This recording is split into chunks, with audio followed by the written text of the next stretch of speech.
लगातार उस दंगे को लेकर जांच भी की जा रही है, लेकिन अब जो है माहौल संभल में वैसा ना बने इसलिए भी पूरी तैयारी यहाँ पर की गई है। 24 नवंबर के देखिए जो हालात थे उससे बहुत सबक लिया यहाँ पर यूपी की पुलिस ने।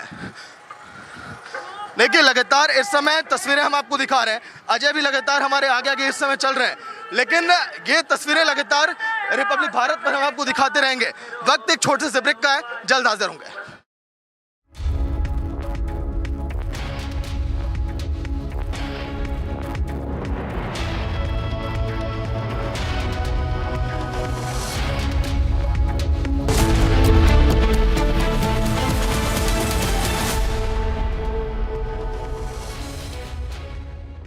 Amity has been ranked India's #1 not-for-profit private university for 11th year, with top 10 ranked institutions in management, engineering, biotech, law, mass comm, telecom, hospitality, fashion and more. Yet another top ranking for Amity University.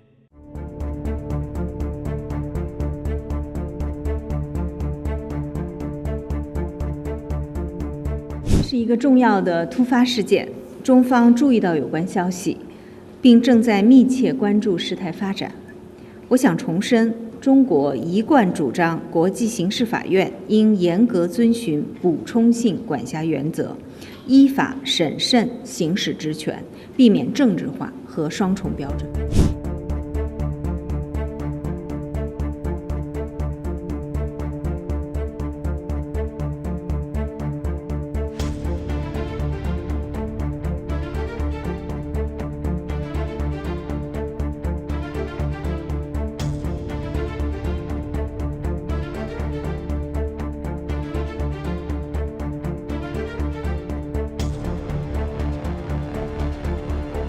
是一个重要的突发事件，中方注意到有关消息，并正在密切关注事态发展。我想重申，中国一贯主张国际刑事法院应严格遵循补充性管辖原则，依法审慎行使职权，避免政治化和双重标准。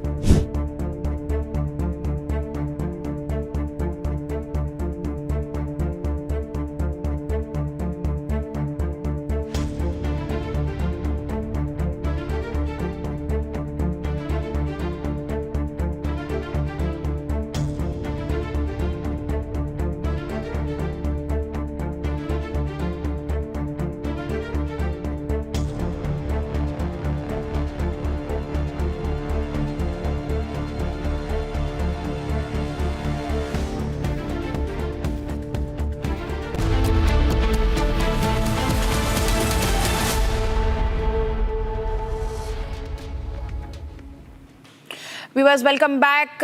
This news coming in from West Bengal. Now, West Bengal government has imposed a ban on Holi celebrations in the Shanti Niketan area in Sonajur Hat in the Birbhum district. What needs to be seen here is that the Mamata government has said that there's a green cover, there's a green belt and a lush area over there. It's a tourist attraction, and if Holi is played there, it's going to spoil that particular green belt, asserting that it's a UNESCO World Site. But this has enthralled a massive flag from the BJP, saying that Mamata wants to turn West Bengal into an Islamic state. Listen in.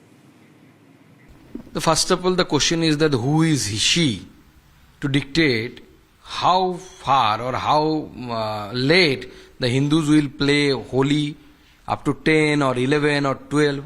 Who are you? You are an elected member. The democracy in India, how old is it? The Holi is older than 1,000 years. People are playing Holi in those days for several thousand years, and you are dictating, Mamata Banerjee, who is the petty chief minister of a state, you are dictating the Sanatanis or Hindus to play how much Holi they will pay. You will dictate. Who are you? Who has given you the power to dictate us? This is the right, birthright of the Sanatani Hindus, that they will play Holi as much as possible, as much they want. You cannot devour anyone. And I feel the Hindus should go to the higher court to challenge this. No one can dictate that this much you can play this or you can celebrate this occasion. Can you dictate a Muslim community? Can we, they, as a chief minister, do you have the power to dictate Muslim community, okay, don't do that? So why every time the Hindus will compromise? So Mamata Banerjee is doing the appeasement politics, in which she is very expert, I know that. So that's why she is doing this kind of rubbish. Ramzan वालों को बोल के दिखाए कि इस सीमा में रहना है। ये बार बार जो प्रयास करते हैं हिंदू धर्म के लिए, सनातन धर्म को कुचलने के लिए, कभी मूर्ति विसर्जन जी नहीं करेंगे, आप होली 10 बजे तक मनाएंगे, इतनी कंडीशनों में सनातन कभी, सनातनों का देश है ये, तो सनातन के हिसाब से ही चलना होगा। कब तक तुष्टिकरण करेंगे? वहाँ की जनता जान चुकी है। जो लोग सनातन को कुचलने वाले थे आज देश में दिखाई नहीं देते, और आने वाले समय में देश की जनता भी उनको ये जवाब देगी। मुझे लगता है कि होली को अपने समय से करने दिया जाना चाहिए। होली साल में एक बार आती है, और जो नमाज है, हर जुम्मे की नमाज है, हर शुक्रवार को होती है, और वहाँ के मुसलमानों को भी आगे बढ़कर ऐसे मुख्यमंत्री को जवाब देना चाहिए जो धर्म के नाम पर उन्माद करना चाहती हैं, संघर्ष करना चाहती हैं, दंगा कराना चाहती हैं, वोट बैंक साधना चाहती हैं। मुसलमानों को भी वोट बैंक बनकर नहीं रहना चाहिए। An anti-terror operation was launched in Seudar Forest in the border of Doda and Udhampur. A joint operation was launched by Doda and Udhampur police with assistance from the army and CRPF. The operation launched on specific intel input of movement of Jaish group of 3 to 4 terrorists in the area. Ahead of the Holi festival, mosques in Aligarh were covered with tarpaulin sheets as a precautionary message following a decision by the local administration. The move aims to prevent any untoward incident and maintain communal harmony during the celebrations. Haryana orders audit of all public land that were transferred to Waqf Board. Chief Minister Nayab Singh Saini made the announcement in the assembly. Any land of any village in the whole of Haryana which has been transferred to the Waqf will be investigated. An IISER scientist was killed after a parking dispute with the neighbor in Mohali. Abhishek Swarnkar, a native of Jharkhand, had worked abroad and returned to India due to health issues. The scientist had undergone a kidney transplant recently and was on dialysis. Accused neighbor Monty, who is an IT professional, brutally attacked him despite knowing his fragile health. The altercation was captured on CCTV. Police have arrested the accused and are investigating the matter. A woman in Bengaluru's Shamra Jetpet died when she came in contact with live wire that was connected to a motor. BBMP has installed several motors for people to pump water. The woman had gone to put on the motor and died due to shock.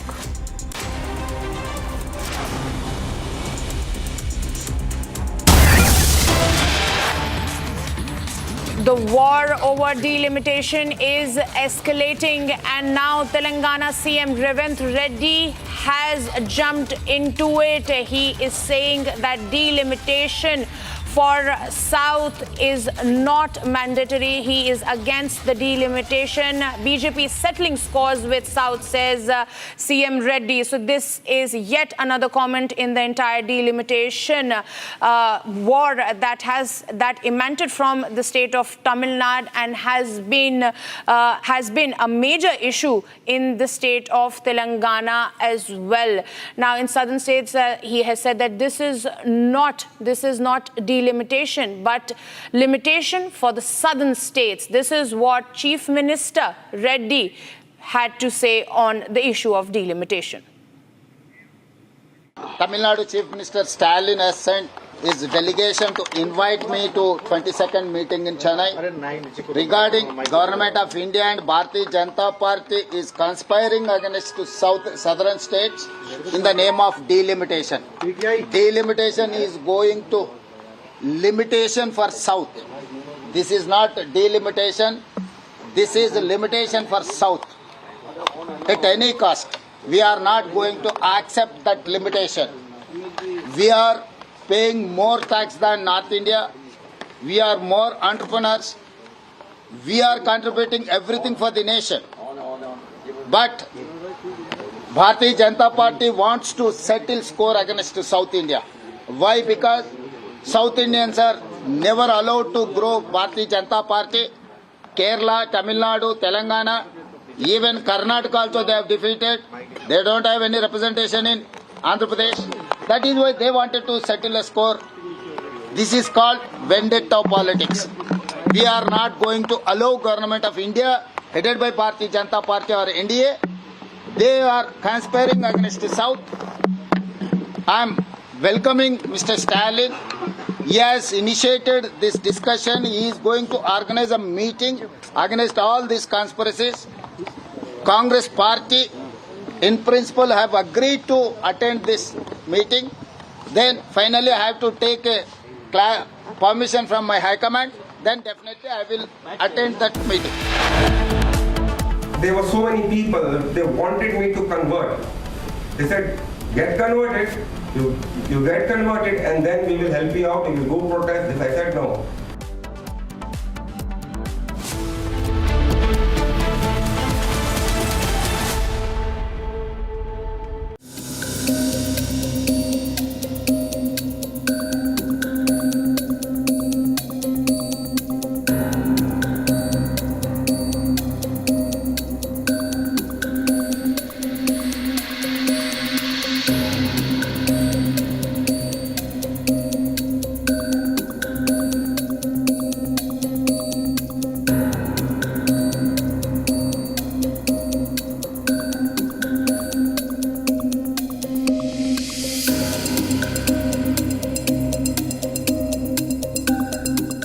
As of this morning, the United States is applying a 25% tariff on imports of steel and aluminum.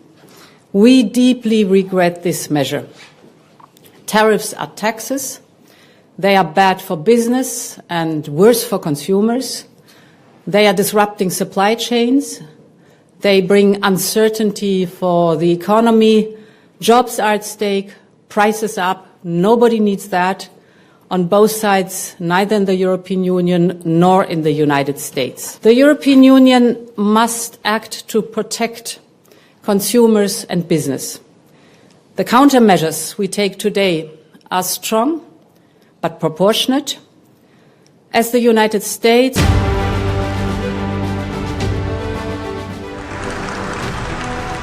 And together we can. That's the mantra of a limitless India right now.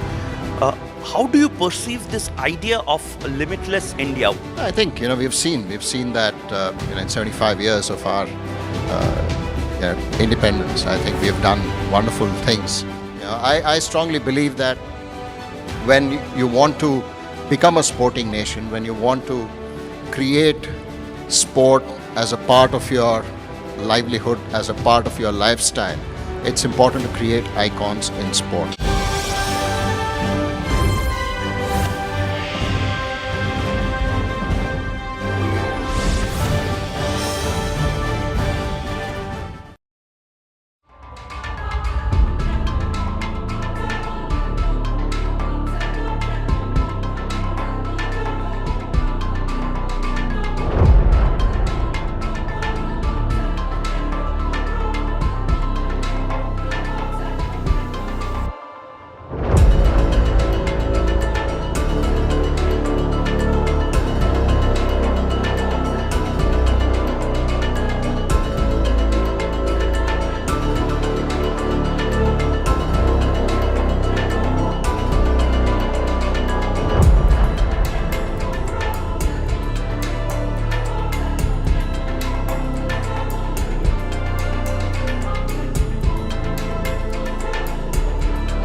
Asia's largest news headquarters, setting the agenda for Bharat.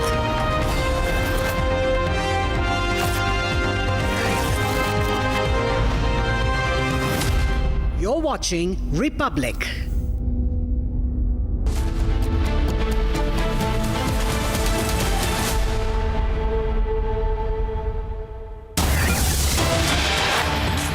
Viewers, we're getting in breaking news right now.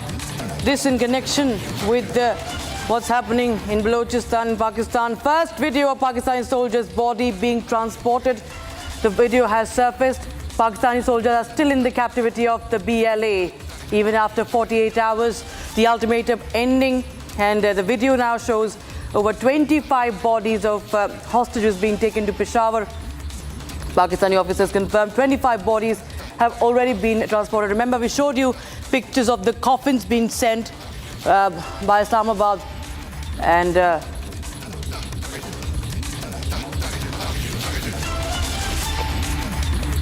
okay, according to local sources, viewers, Pakistani military personnel in the train are still under the captivity of Baloch freedom fighters. Situation is tense. And for the last 48 hours, the Pakistan Army has been engaged in offensive in Bolan. Considerable number of gunship, helicopters, drones, fighter jets have been hovering in the air. Helicopters shelling on civilian population in Harnai area.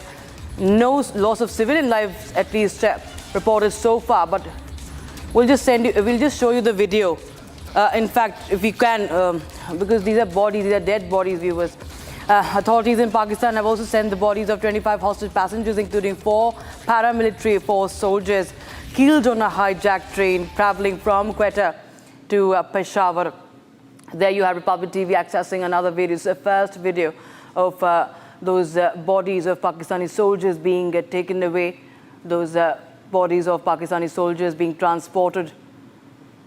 Pakistani officers have confirmed that 25 hostage passengers, including 4 paramilitary force soldiers, their bodies have been transported. And in fact, this is of course a developing story. The operation continues, at least what we know so far. There have been many casualties on the Pakistani side. And Major General G.D. Bakshi joins us on the phone line. For more, Major General G.D. Bakshi, we have visuals coming in of soldier bodies, Pakistani soldier bodies being transported. That, of course, once again reinforces the fact that there have been multiple casualties on the Pakistani side. And this, of course, is a very, very grim situation for Islamabad.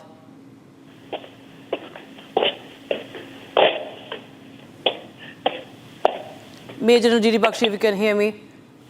Yes, I am just trying to take a look at these visual images.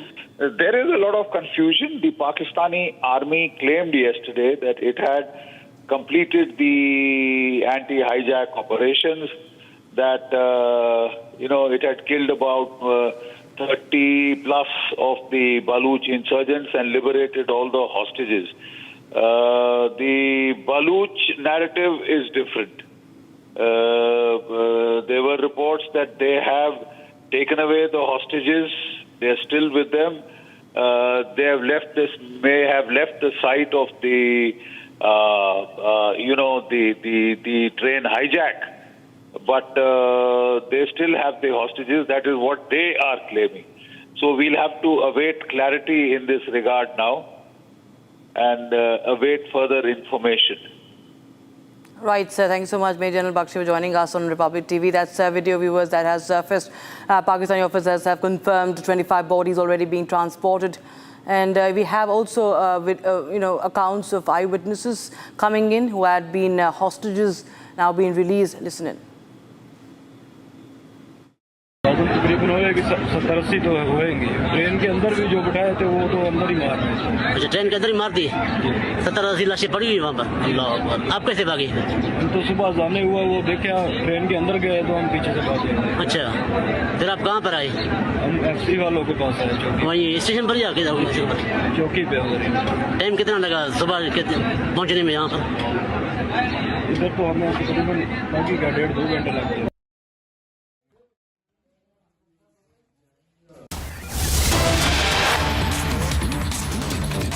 की मुस्तैदी और तैनाती कल के दिन आपको दिखाई देगी, क्योंकि ये जो है पूरी तरह से अलर्ट मोड पर है। अनुज चौधरी लगातार जो है लीड कर रहे थे, साथ में अन्य अधिकारी भी। और अब जो है डिप्लॉयमेंट कैसे कैसे किया जाए, कहाँ कहाँ पर कितने पुलिसकर्मी होंगे, कौन कौन से संभल के सेंसिटिव जोन है, ये आप लगातार संभल में देखते चले आए। तो 46 सालों के बाद जो संभल में यादगार होली इस बार बनानी है और जो मनाई जाएगी, इसको लेकर इस समय संभल प्रशासन, संभल में यूपी पुलिस के जवान पूरी तरह से अलर्ट मोड पर हैं। अन्य जो है सुरक्षा एजेंसियों की देखिए, अगर आवश्यकता पड़ी तो हो सकता है कि उनको भी संभल में बुलाया जा सकता है, लेकिन यूपी पुलिस की पर्याप्त तैनाती जिस तरह से अनुज चौधरी सीओ ने कहा कि यहाँ पर की गई है, अगर हो सकता है कि उनकी आवश्यकता ना पड़े, क्योंकि लॉ एंड ऑर्डर मेंटेन करने के लिए संभल की हर एक गलियों में जो है ये पुलिसकर्मी लगातार पहुंच रहे थे। सर, कहाँ कहाँ पर तैनाती की जाएगी पुलिसकर्मियों की? देखिए, अभी साहब बताएंगे, हमारे साहब हैं। तो देखिए, तैनाती जो है पुलिसकर्मियों की जो है की जाएगी हर एक संभल में। इसी को लेकर देखिए अब इस समय अंदर जो है बैठक चल रही है। जो एएसपी हैं, जो सीओ अनुज चौधरी हैं, वो इस समय देखिए लगातार बैठक कर रहे हैं, बातचीत कर रहे हैं यूपी पुलिस के जवानों के साथ साथ। देखिए आरआरएफ की भी यहाँ पर तैनाती की गई है।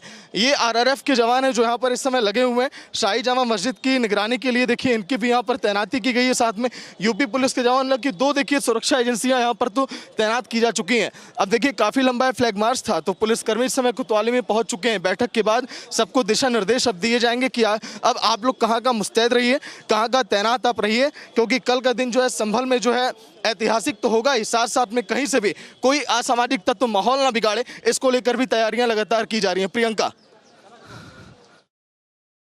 Colleague Sagar from Republic Bharat there reporting from Ground Zero in Sambal, where the police have taken out a flag march there, conducting a flag march to Sambal. This is of course on tonight of course is Holika Dahan night, and tomorrow will be the Holi Khela, when colors are sprayed onto each other. Everybody greets and meets and greets each other, and the of course measures have been taken by Sambal administration. Yesterday we showed you how in fact the mosques have been covered with the tarpaulin, so as to if anybody has a problem with the colors from the community, they can be, of course there will be no issue. They have been very careful as the situation is sensitive.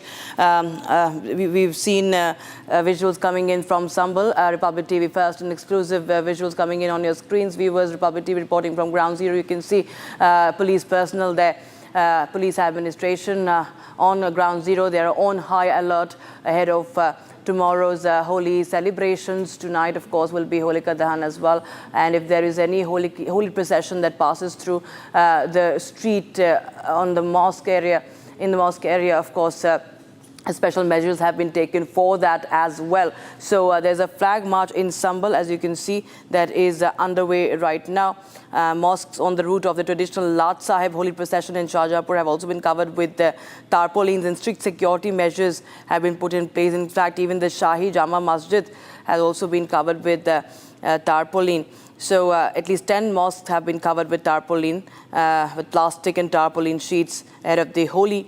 It falls on Friday during the Islamic holy month of Ramazan, and of course Jummah ki Namaz, Friday prayers also coinciding with Holi. All right, viewers, so now 2 minor boys were stabbed in Delhi while the ghastly incident unfolded. The crowd shockingly remained a mute spectator and dispersed from the scene. Here's a report. In a ghastly incident, 2 minor boys were stabbed in Delhi. The incident took place in a Sagarpur area at Indira Park colony. While one of the boys died, the other was seriously injured. CCTV footage from the area shows the entire sequence of events. Lucky and his friend Ajay were standing near their house when 3 other youths came to them and started fighting. Soon, one of them took out a knife and started attacking both of them. The accused fled after stabbing the minors. Shockingly, the crowd stood as mute spectators and began dispersing after the minors were attacked. Ajay died in this incident while Lucky is in hospital in a critical condition. The police have identified the accused and says they will arrest them soon.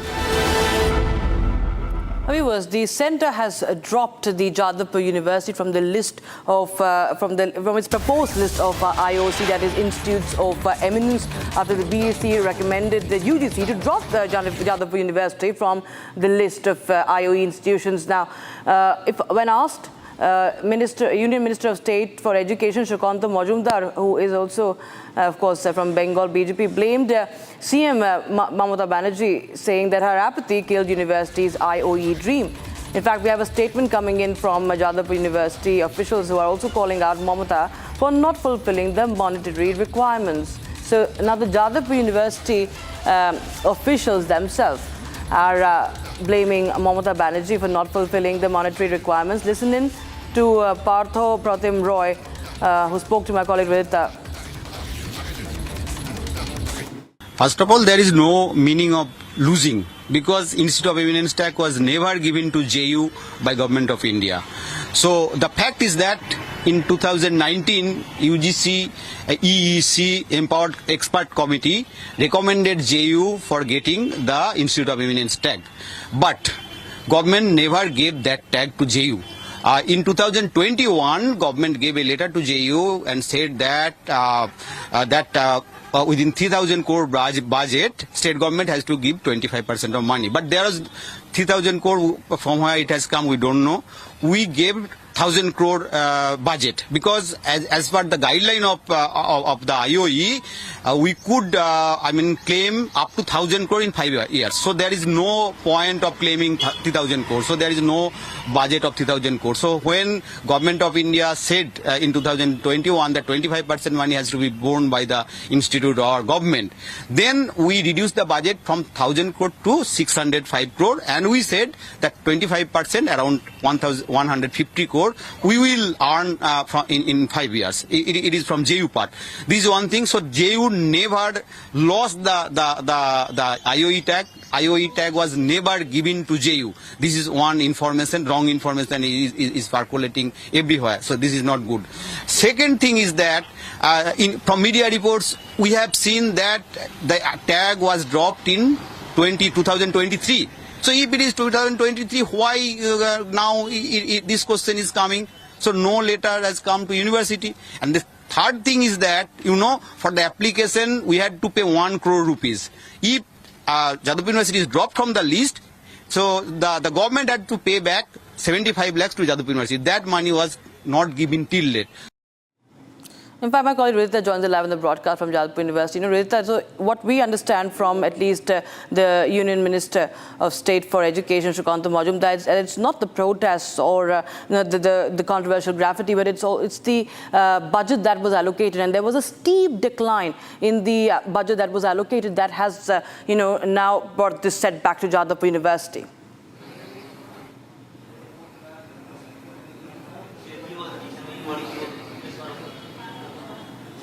Correct, Rakshita. As you said, there was a steep decline in the budget that was allocated to Jadavpur University for its research project. So the budget was 3,029 crore. It got declined to 1,015 crores, and later it was declined to 606 crore, due to which UGC and EEC had stated that such an underfunded project cannot be supported by the organizations, and therefore they made JU not select JU in the recognition for Institute of Eminence. Last night the MOS Shukanta Majumdar had tweeted about this, that JU now loses into the loss into the Institute of Eminence recognition, and that is a big loss for the university, as we understand that the research scholars will not be able to reach out globally, and it sticks global limitations. As we spoke to the Jadavpur University JUTA faculty, the General Secretary of JUTA, Partho Pratim Roy, and we understood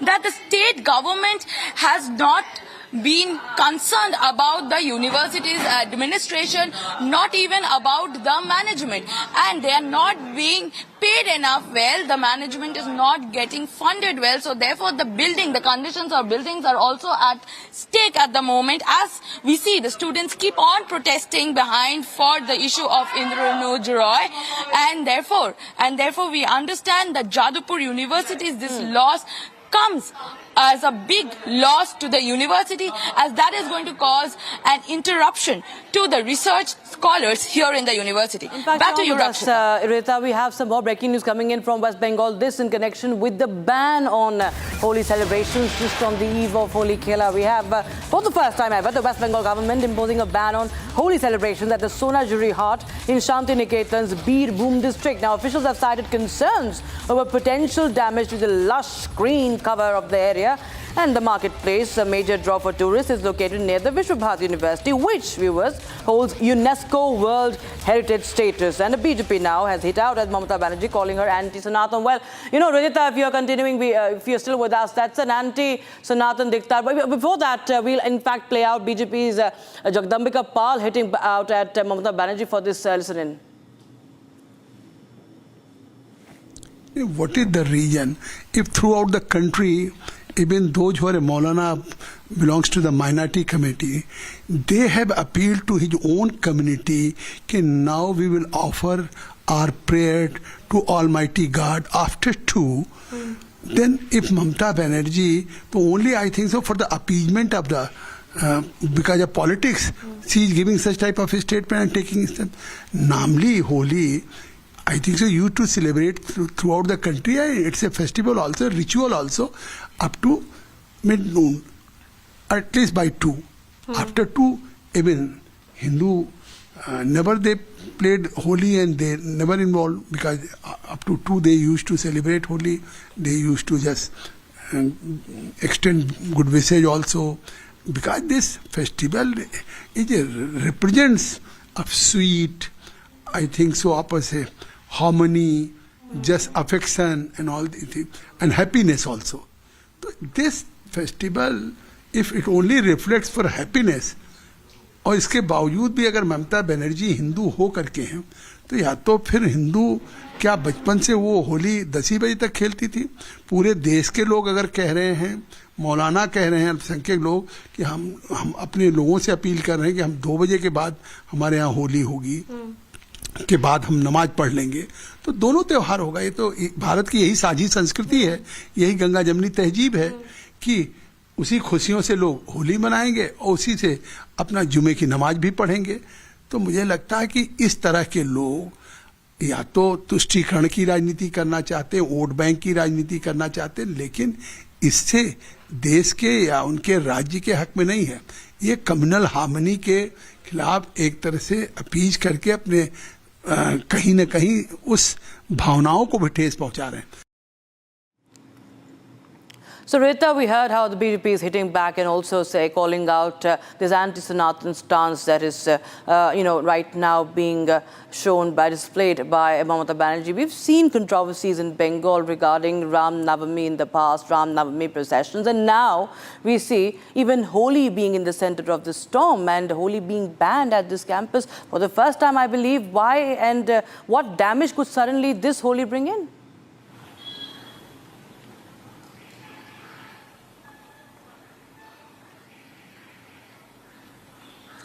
Exactly, Rakshita. If you trace back to Shanti Niketan, especially Vishwa Bharati, then it is the ground where Ravindranath had started Holi, and therefore it is considered to be one of the most auspicious occasions of Birbhum districts, and especially the celebration gathers or attracts tourists in this land of Shanti Niketan, Vishwa Bharati, and this is for the first time in history that we are noticing there is a ban on Holi, as and only the day coincides with the Jumma Bar, which is Friday, and therefore Mamata Banerjee government has put a ban and a limit on the time of 10 a.m.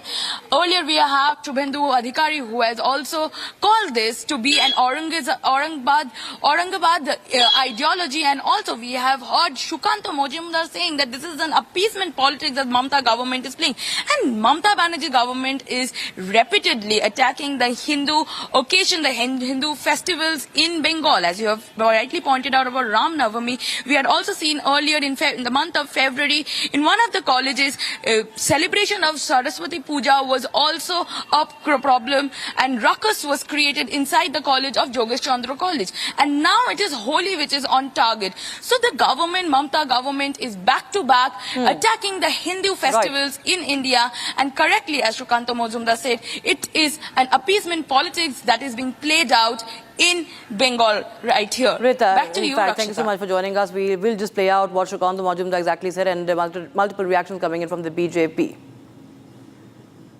First of all, the question is that who is she to dictate how far or how late the Hindus will play Holi, up to 10 or 11 or 12. Who are you? You are an elected member. The democracy in India, how old is it? The Holi is older than 1,000 years.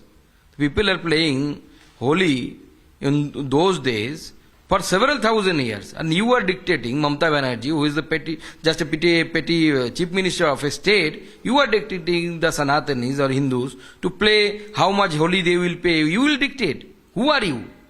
Who has given you the power to dictate us? This is the right, birthright of the Sanatani Hindus, that they will play Holi as much as possible, as much they want. You cannot devour anyone. And I feel the Hindus should go to the higher court to challenge this.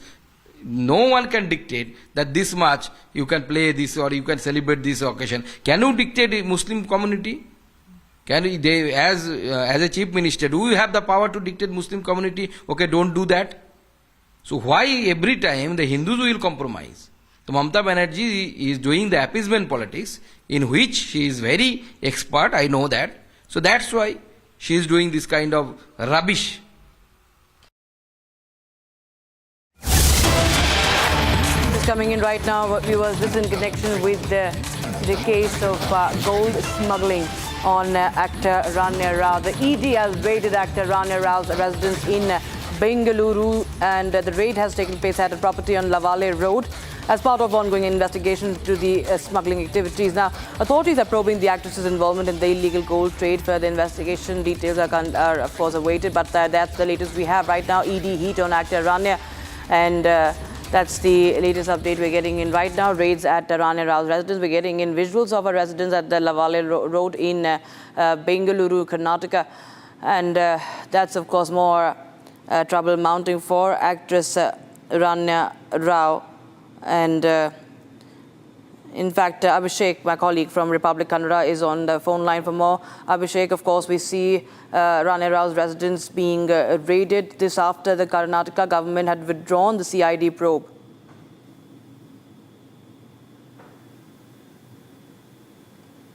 Abhishek, can you hear me? All right, it seems to have lost the connection. We'll try and reconnect there. But it has been 10 days, viewers, since actor Rania Rao's daughter of a senior cop was arrested with gold bars worth almost 13 crore rupees there, 12.56 crore rupees. And the cops haven't been able to yet zero in on the mastermind, but now the ED has stepped in and raided Rania Rao's residence. It's the largest smuggling racket that the investigating agencies are looking at right now, because it's not a small amount of gold. It's not. It's worth almost 13 crore rupees. So they are looking at a bigger, cartel and a bigger smuggling racket. And there are many findings that have come to the fore. Foreign markings on metal bars, serial numbers engraved on 17 pieces as mentioned by the DRI. It's a multi-agency probe that's underway, viewers. And what we know is so far is that the Karnataka government had also withdrawn the CID probe into the Rania Rao's gold smuggling case. That's the latest update we have right now. Subsequent order withdrawing. Now, Rao, remember, Abhishek is back with us. I'm told, Abhishek, the ED heat now on Rania Rao's residence in Bengaluru just after we see Karnataka government withdrawing the CID probe.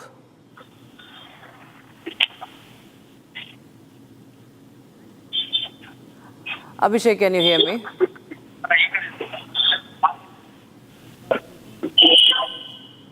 All right, we'll try and reconnect or we'll move on to the other stories that we're tracking right now. But we have more updates coming in from the top story we're tracking. We step into a very, very short break. Viewers, don't go anywhere. News and updates continue.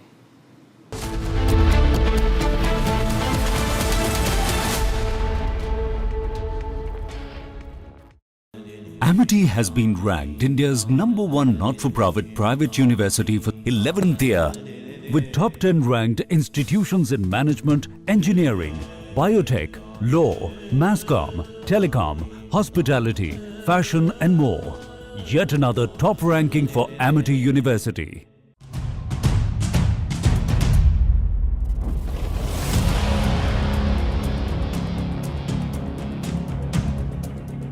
Today we made an offer that the Ukrainians have accepted, which is to enter into a ceasefire and into immediate negotiations to end this conflict in a way that's enduring and sustainable and accounts for their interests, their security. Україна сприймає цю пропозицію. Ми вважаємо це позитивним. Ми готові зробити такий крок. Сполучені Штати Америки мають переконати Росію зробити це. Тобто ми погоджуємось, і якщо русські погодяться, в той самий момент тиша запрацює. I'll talk to Vladimir Putin. Yeah, I want to get. Look, that's the other. It takes two to tango, as they say, right? So hopefully he'll also agree. And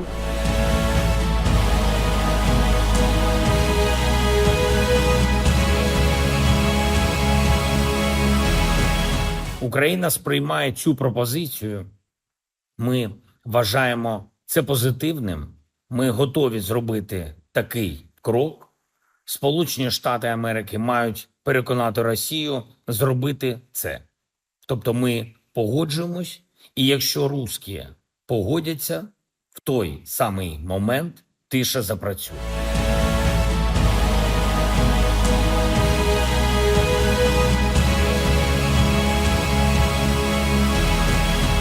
But very importantly, and I said it, Ukraine, ceasefire. Ukraine, ceasefire. Just agreed to a little while ago. Now we have to go to Russia and hopefully President Putin will agree to that also, and we can get this show on the road. We can get this horrible war where 2,000-3,000 soldiers a week, every week, 2,000, 3,000, 4,000 sometimes. I get the reports, and they're not American soldiers. They're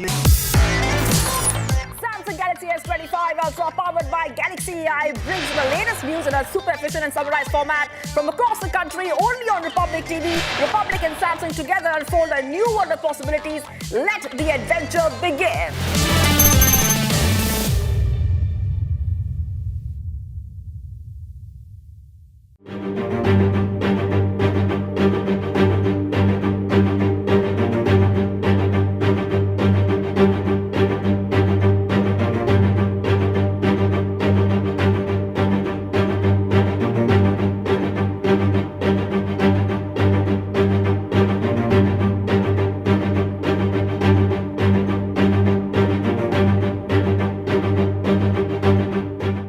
The United States' decision to impose tariffs on Australian steel and aluminium as part of a global decision are concerning.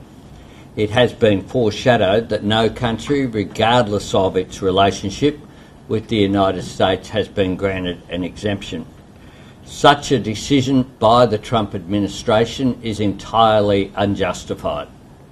This is against the spirit of our two nations' enduring friendship and fundamentally at odds with the benefits that our economic partnership has delivered over more than 70 years. Australia has no tariffs on goods from the United States, and of course we have a free trade agreement with the United States. Tariffs and escalating trade tensions are a form of economic self-harm and a recipe for slower growth and higher inflation.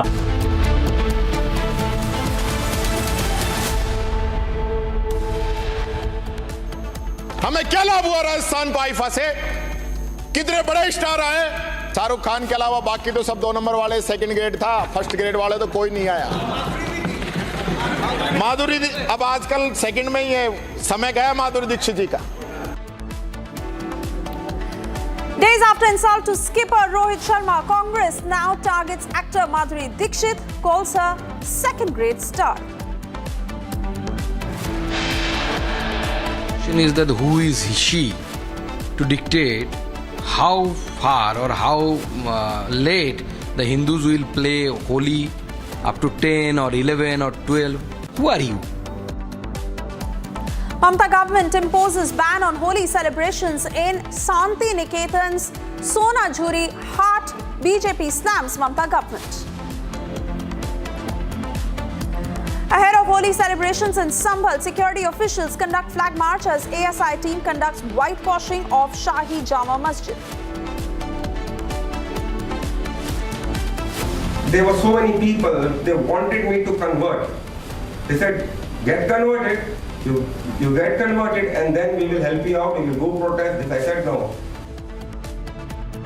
Former Pakistan cricketer Danish Kaneria narrates persecution of minorities in Pakistan. Another big milestone for ISRO. Government confirms de-docking of SpaceX, paving the way for future missions.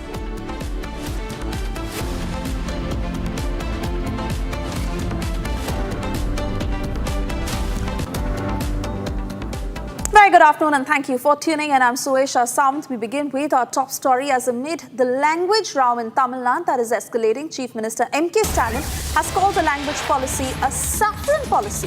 The BJP has now hit back at the Chief Minister, saying he's losing his ground in the state, which is why he is trying to oppose the centre's three-language policy.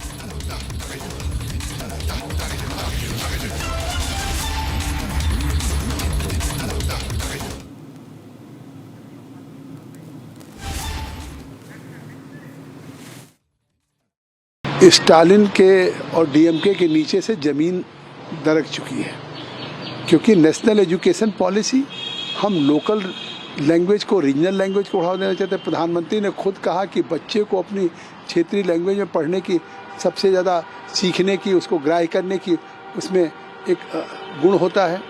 उसके साथ हमने एक हिंदी रखी और एक अंग्रेजी, तो त्रिसूत्री को तमिलनाडु सरकार ने भी स्वीकार किया।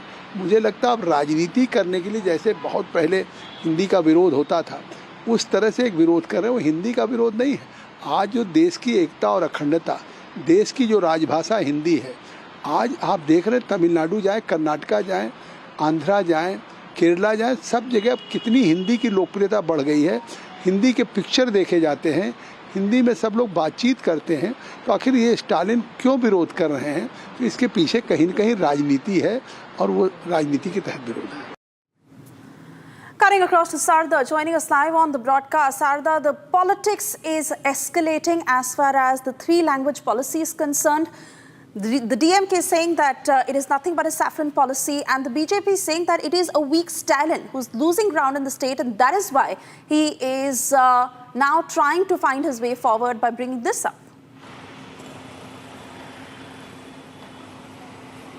Well, this is nothing new when Hindi and the language war comes to Tamil Nadu. With just 1 year left for the election, the DMK is now standing strong on not implementing the NEP and also alleging that the third language implementation in the state as a Hindi imposition.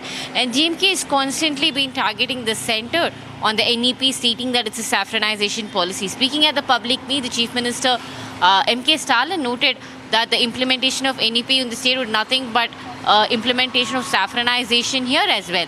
And the BJP here in Tamil Nadu is quoted that the DMK first went with NEP and Hindi imposition. While nobody reacted, they jumped on to delimitation. And however, delimitation has no response because it is a huge process and it's going to happen in 2026.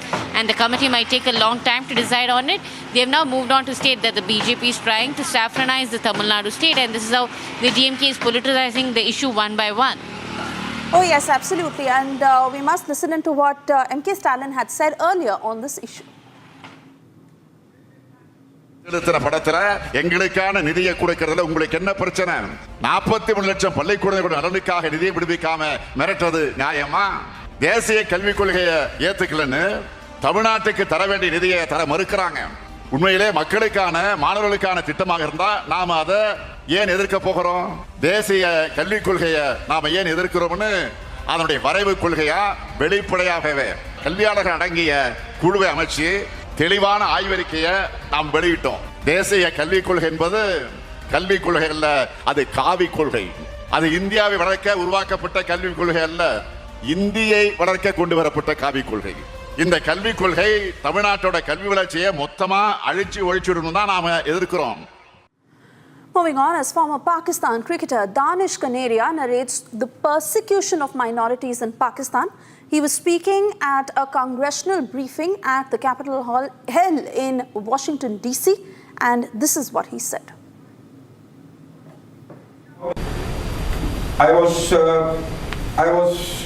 there were so many people, they wanted me to convert. They said, get converted, you get converted and then we will help you out, we will go protest this. I said no. For me, Dharam is the first. So they pressured me and they did everything to try to do it. And then what was happening in the school also, my children were going to school, they were getting that remarks of discrimination and all that, and they were trying to, because in the school they were trying to say you need to read the Quran Sharif. But my children said we cannot. Because it didn't happen in our days when we were in the school. Everything which you all showed, because I have been part of Karachi and Sindh and I have seen it, that lot of conversation is happening, but the girls are getting raped, they are then cut into the pieces and thrown away if they don't do it. So that's the thing which really hit me. Mr. Deepak Vora, who's a former ambassador, now joining us on the broadcast. Very good afternoon to you, sir, and thank you for speaking to Republic. Danish Kaneria pouring out the entire story. As much as Pakistan has been trying to hide the truth, lying at the face of it, in your experience, what do you understand of how minorities have been persecuted in Pakistan, and how do you throw light on this issue? Thank you very much, ma'am. Always a pleasure to be on your amazing channel. I'm actually driving now. I'd gone to play Holi with some of the kids in a slum close to where I live. Nobody cares what their religion is. And I found kids with names like Muhammad and Ahmed and others enjoying Holi as much as anyone else. This is Bharat. Now, as far as Pakistan is concerned, let me tell you one thing, ma'am. I used to be your ambassador in Sudan for many years. The president of Sudan, when I was leaving, he said, too little Islam broke up my country. Too much of Islam, I'd like to tell these jokers in Pakistan, is going to break up your country. Why do you bring religion into everything? For example, when you won a cricket match against India, you said, oh, this is a victory of Islam, their own leaders. Why do you do this? What is this obsessive compulsive disorder? There are 57 members of the Organization of Islamic Cooperation. They don't talk like this. The Saudis don't talk like this. The UAE, the fellows there, they don't talk like this. Bahrain doesn't. Lebanon doesn't. Who are you to keep bringing religion into everything? As Karl Marx had said, you have made it into the opium of your people. You are selling them snake oil. So what Mr. Kaneria is saying, ma'am, I entirely endorse what he's saying, the pressure on him. And also, I'd like to tell those jokers in Islamabad that don't take this lightly. He's a widely respected figure. This man, what he has said in the congressional hearing, becomes part of the congressional record, and it can be pulled up to embarrass Pakistan at any time. So don't just laugh at it and say, oh, he's a lunatic, he's saying things like this. No, he's not. He's exposing the dirty reality of Pakistan. You pretend to be a progressive country. The rest of the world is moving away from radical Islam. They are looking to the 22nd century, if I may say so, while you are regressing into a primitive, tribal-based religious system. Shame on you. Oh yes, completely agree with you, and Pakistan will continue to penalize as far as Danish Kaneria is also concerned. But even back home, when it comes to the Tukde gang, when it comes to the Toolkit gang, when it comes to those anti-India forces who try and portray our country in bad light, Danish Kaneria is the man they certainly must hear and speak on. Absolutely, ma'am. These fellows who are anti-Indian, our own people. May I tell you, ma'am, that I've been in diplomacy 53 years and counting. Our enemies, the external enemies we'll deal with. We have dealt with most of them. It's the internal enemies that we have to tackle. I don't know what their problem is. We are developing as a nation. Be proud of the fact that we share a common mother. Her name is Bharat. This is not... Right. I want to thank you, sir, for speaking to us this afternoon. I'm sorry I'm having to interrupt you here. We cut across to breaking news that is just coming. Big breaking news coming in ahead of Tamil Nadu finance budget tomorrow. The DMK government has brought in a new rupee symbol. Amid raging language debate, Tamil Nadu state budget logo now features a Tamil symbol. The Tamil Nadu government has dropped the traditional rupee symbol of the Indian rupee and used a Tamil symbol instead as a budget logo.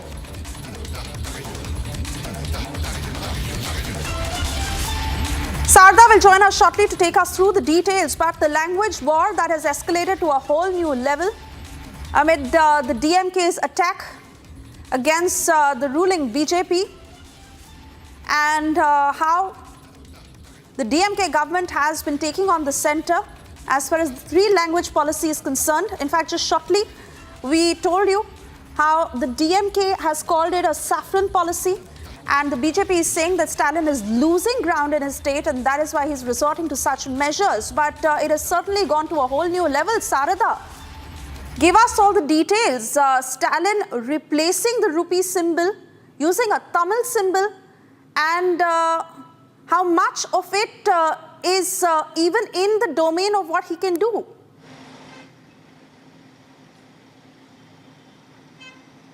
Well, the DMK has been constantly fighting the national education policy and fighting against the center on the Hindi imposition in the state, and which they have been alleging all about.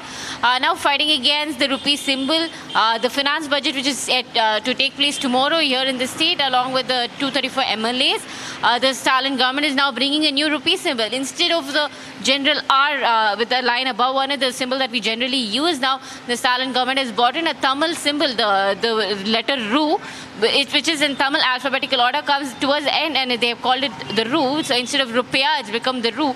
And now through this, the DMK is trying to explain that they still want to bring in the Tamil implementation all over the state and focus only on Tamil and not implement any third language in the state. The DMK is going against the symbol that is generally used here in India, and I think the DMK here is pointing out that they are strong against the Hindi imposition in the state, and want to know that they are against the center and do not want Hindi to be implemented here. And they've been making strong comments on this, and even Stalin, the MK Stalin, the chief minister of the state, noted that the implementation of Hindi is nothing but saffronization in the state, which is actually igniting a lot of agitation from the state. Continue talking to us, Sarada, because fact also remains that this will create a further divide. And the kind of politics, the kind of fight that we see so far is only going to escalate. The language politics is not new in Tamil Nadu, starting from 1930 and following the 1968 rule of implementing only two languages in the state. And there's been multiple instances over the past few decades where Hindi and Tamil have constantly gone into a debate here in Tamil Nadu. And I think bringing this new symbol, the DMK is trying to instigate the feelings of the people here by noting that they still only love Tamil and they want to promote Tamil. And while BJP here continues to state that they're only politicizing the issue and there's no need to politicize an issue over implementing a new Indian language here. But I think the DMK here is trying to bring out differences between the state and bring in a divide between the private school and public school going students. Apart from that, the divide that says that the people who actually love the language Tamil might support Stalin over this. However, the people have been not reacting to much of a language debate here now.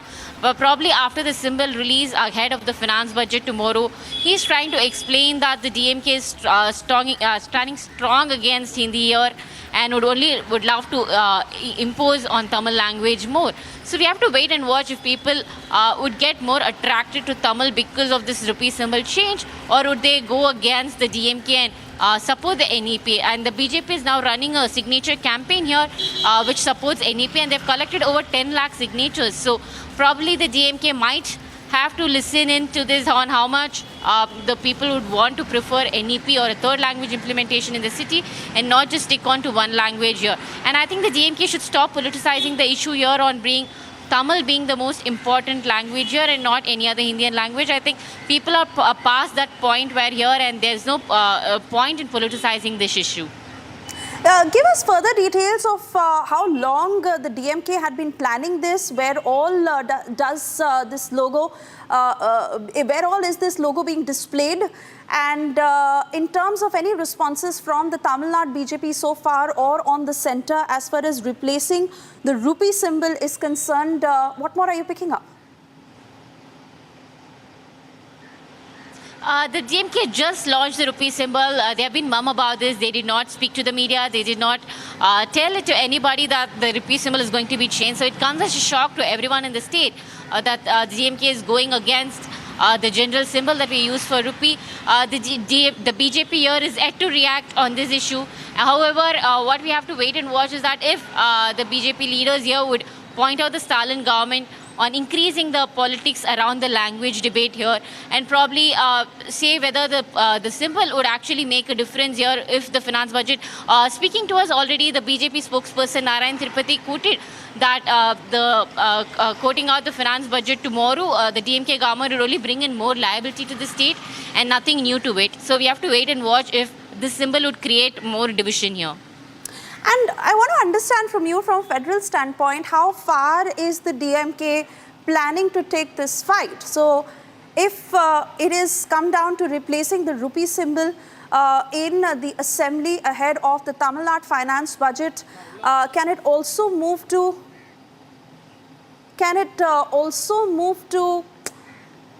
a tiff with the centre when it comes to the budget of the state?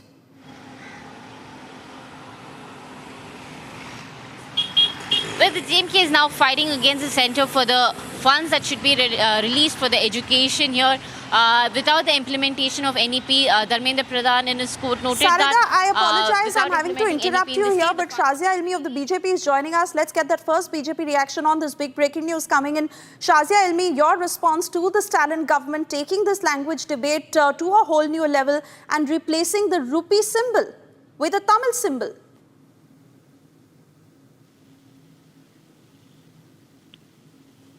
Shazia Ilmi, can you hear me? Yeah, it is quite shocking that Stalin government would replace the rupee symbol with the Tamil symbol, and we're talking about a currency. So there are certain symbols, whether it's a flag or a currency or a map, which cannot be altered or changed in any way, and that is the purpose. That is the idea of a sovereignty.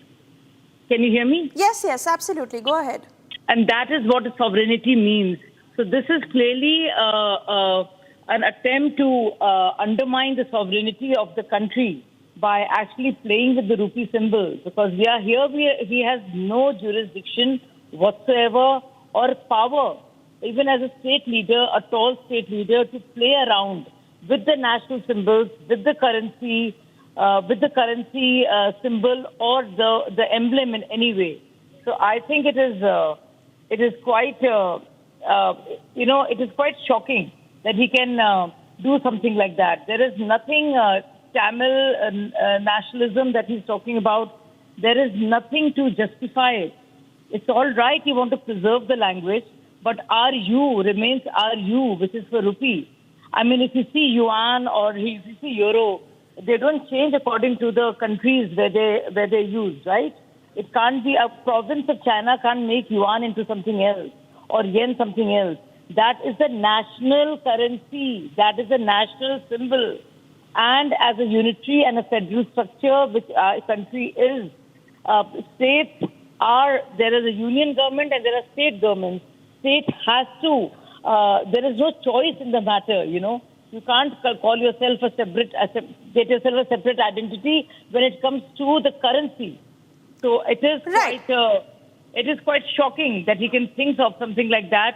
And if this is a desperation within the DMK ranks vis-a-vis the upcoming elections, then I can say that BJP is doing a great job. And I think they are feeling threatened as to go to this not an extra mile, but this extreme measure to get the confidence of the people. So I think it's not just... it's just not extremely shocking and unfortunate, but I really think that DMK and the leaders have lost their marbles. In fact, this was the very point I started with when the news broke. Firstly, is it within the capacity of a state government to actually go on to change a national symbol, or is it mere optics for the Stalin government to put out a message? It is more than optics. It's completely, you're undermining the national sovereignty of your own country. You are a part of India, and let nobody forget that. Any of the states, any of the leaders, that's one. Two, RU is a currency. That's rupee, right? And like it is, like there you have euros, you have American dollar, you have Australian dollars, like you have yuan and yen. You cannot play around. Ru remains Ru, and that is the way it's written. And that's how it is. You can make it into Tamil, but everybody understands the symbol. People have been using the currency all over India. So please let Mr. Stalin not hoodwink the people by saying they don't understand RU, and that's the reason why I had to replace it. The fact of the matter is, it's totally illegal, unlawful, and undesirable.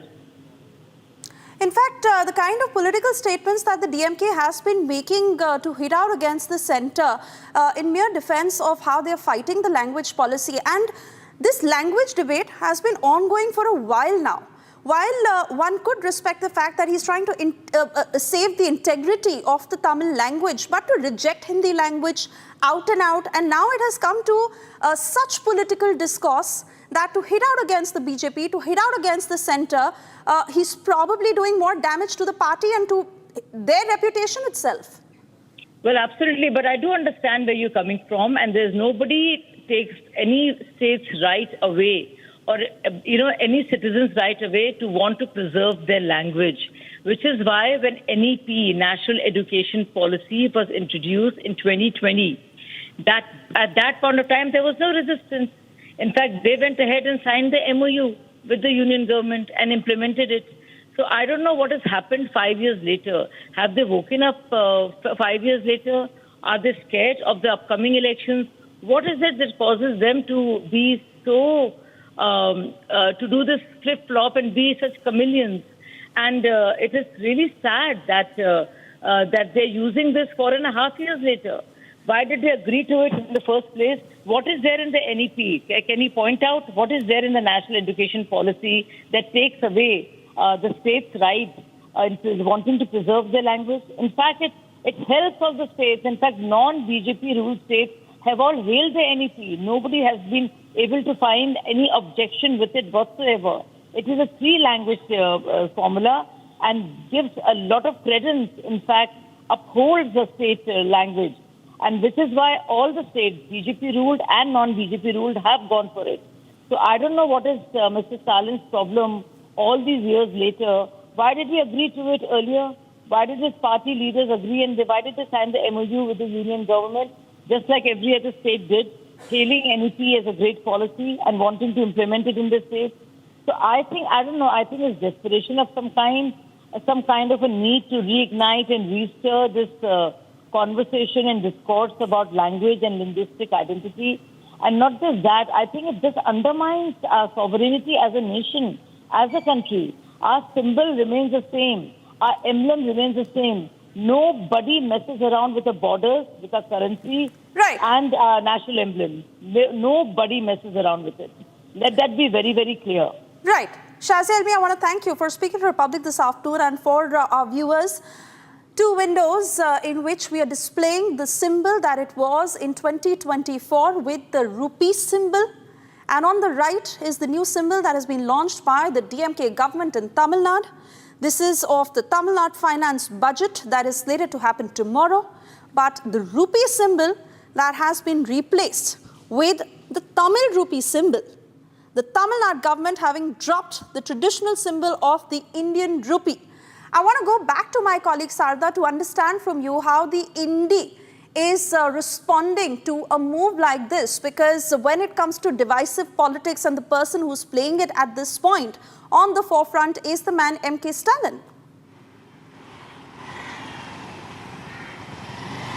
Well, here Stalin's trying to say, show that he's not accepting what the centre is putting on a rule, or by going against the national symbol of rupee, Stalin's trying to create a commotion here in the state, whereas which is a huge thing here, and probably it could bring in the reactions from the state people where they note that Tamil symbol is being used. However, the rule that he's been using is mostly used in newspapers to denote rupees in Tamil. It cannot be used as a national symbol, as a symbol for noting the finance budget. And the finance budget here tomorrow, which is going to be the DMK's last budget of the year, of their term before the 2026 state election. Stalin's trying to take a huge risk here by doing that. In fact, Sarda, the DMK has stooped to a whole new low. The kind of vulgar attacks that they have launched, even in the statements against North India. Not just is it now anymore about the three-language policy, he's again going on to reiterate on the North-South divide. Well, the DMK is constantly been noting that the people from North who are here, either from Bihar or Uttar Pradesh, are here to do meager jobs, laborers and construction workers. So they try to note that the people who learn Hindi or any other language is being below to it. And they also noted that the Google CEO Sundar Pichai has not learned Hindi, which is a false statement because we know that Sundar Pichai is from IIT Kharagpur and he is actually went on to state that. So I think we'll be getting more updates from here, from Chennai. We'll see what the BJP here had to say about it. We'll be continuing this after a short break.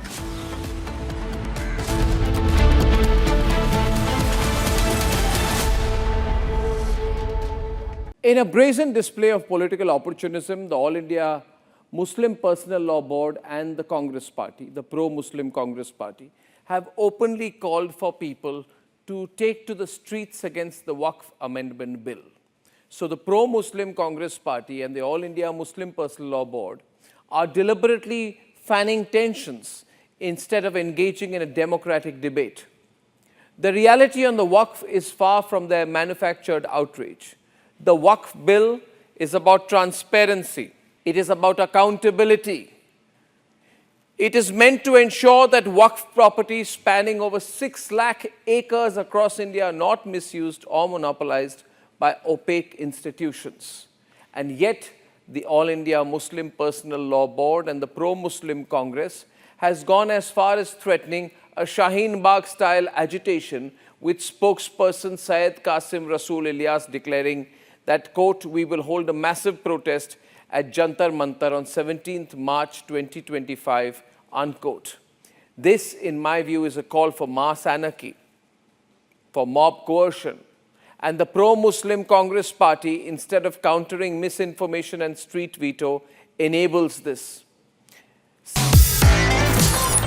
Samsung Galaxy S25 Ultra, powered by Galaxy AI, brings you the latest news in a super efficient and summarized format from across the country, only on Republic TV. Republic and Samsung together unfold a new world of possibilities. Let the adventure begin.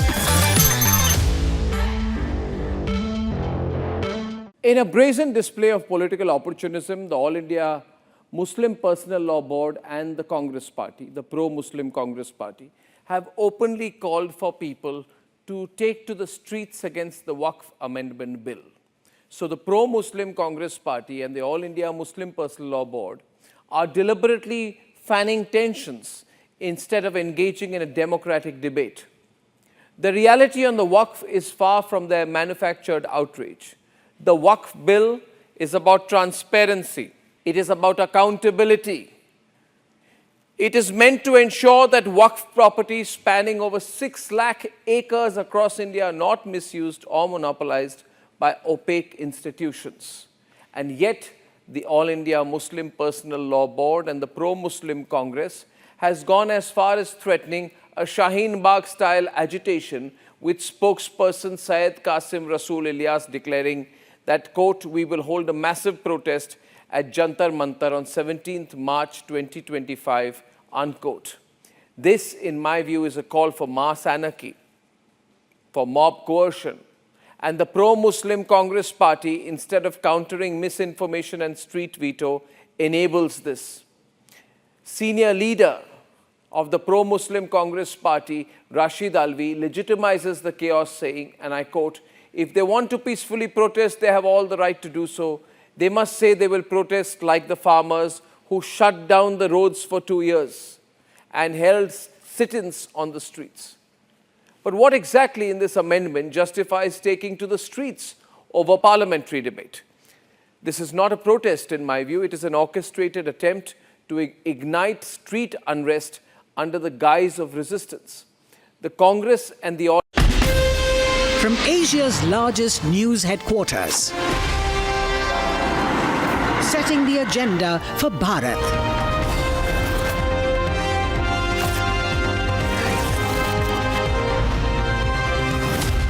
You're watching Republic.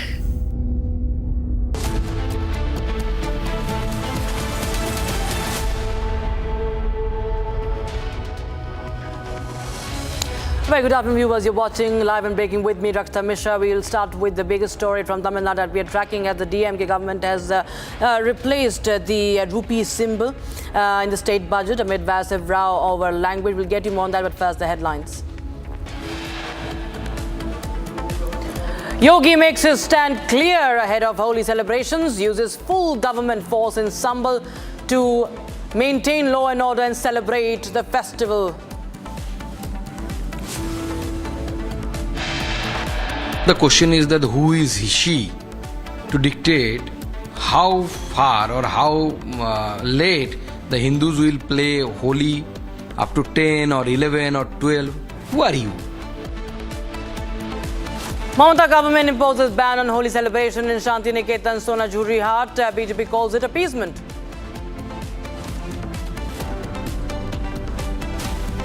There were so many people, they wanted me to convert. They said, get converted, you get converted and then we will help you out, we will go protest this. I said no. Pakistani cricketer exposes Hindu Pakistan cricketer.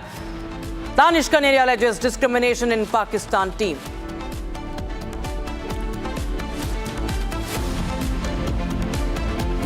Stalin government takes language debate to a new low as Tamil Nadu government drops traditional symbol of Indian rupee.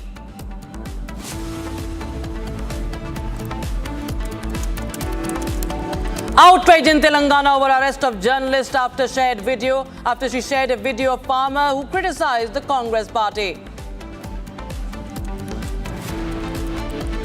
First video of Pakistani soldiers' bodies being transported. Video shows over 25 bodies of hostages being taken to Peshawar. All right, we start with the big news that we're tracking right now, viewers. This amidst the language row, the Tamil Nadu government, the Stalin government has now hit a new low in the language war. And ahead of the Tamil Nadu finance budget tomorrow, the DMK government has brought in a new rupee symbol. And now it is, we'll just run that on your screens. Tamil Nadu state budget logo features a Tamil symbol. And Tamil Nadu government has dropped this traditional symbol of the Indian rupee that is used uniformly across the country. And yet it has now used a Tamil symbol as a budget logo. And that's the official rupee symbol that has been dropped by the Stalin government from the state budget. And that's the big breaking news we have right now. The first time a state has rejected the national currency symbol. This is a national symbol, viewers. This is for every state of the country. It is used uniformly by the center and the states. But it's an unprecedented move.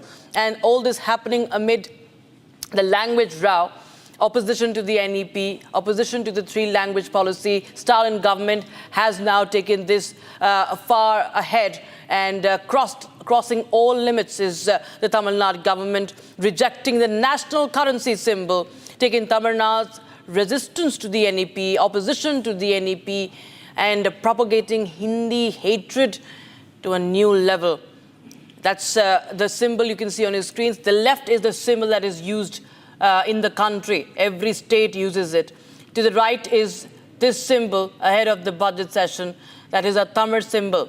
It is an unprecedented move. For the first time, any state has replaced the symbol, the national symbol for the national currency. Rupee symbol being replaced by the Stalin government.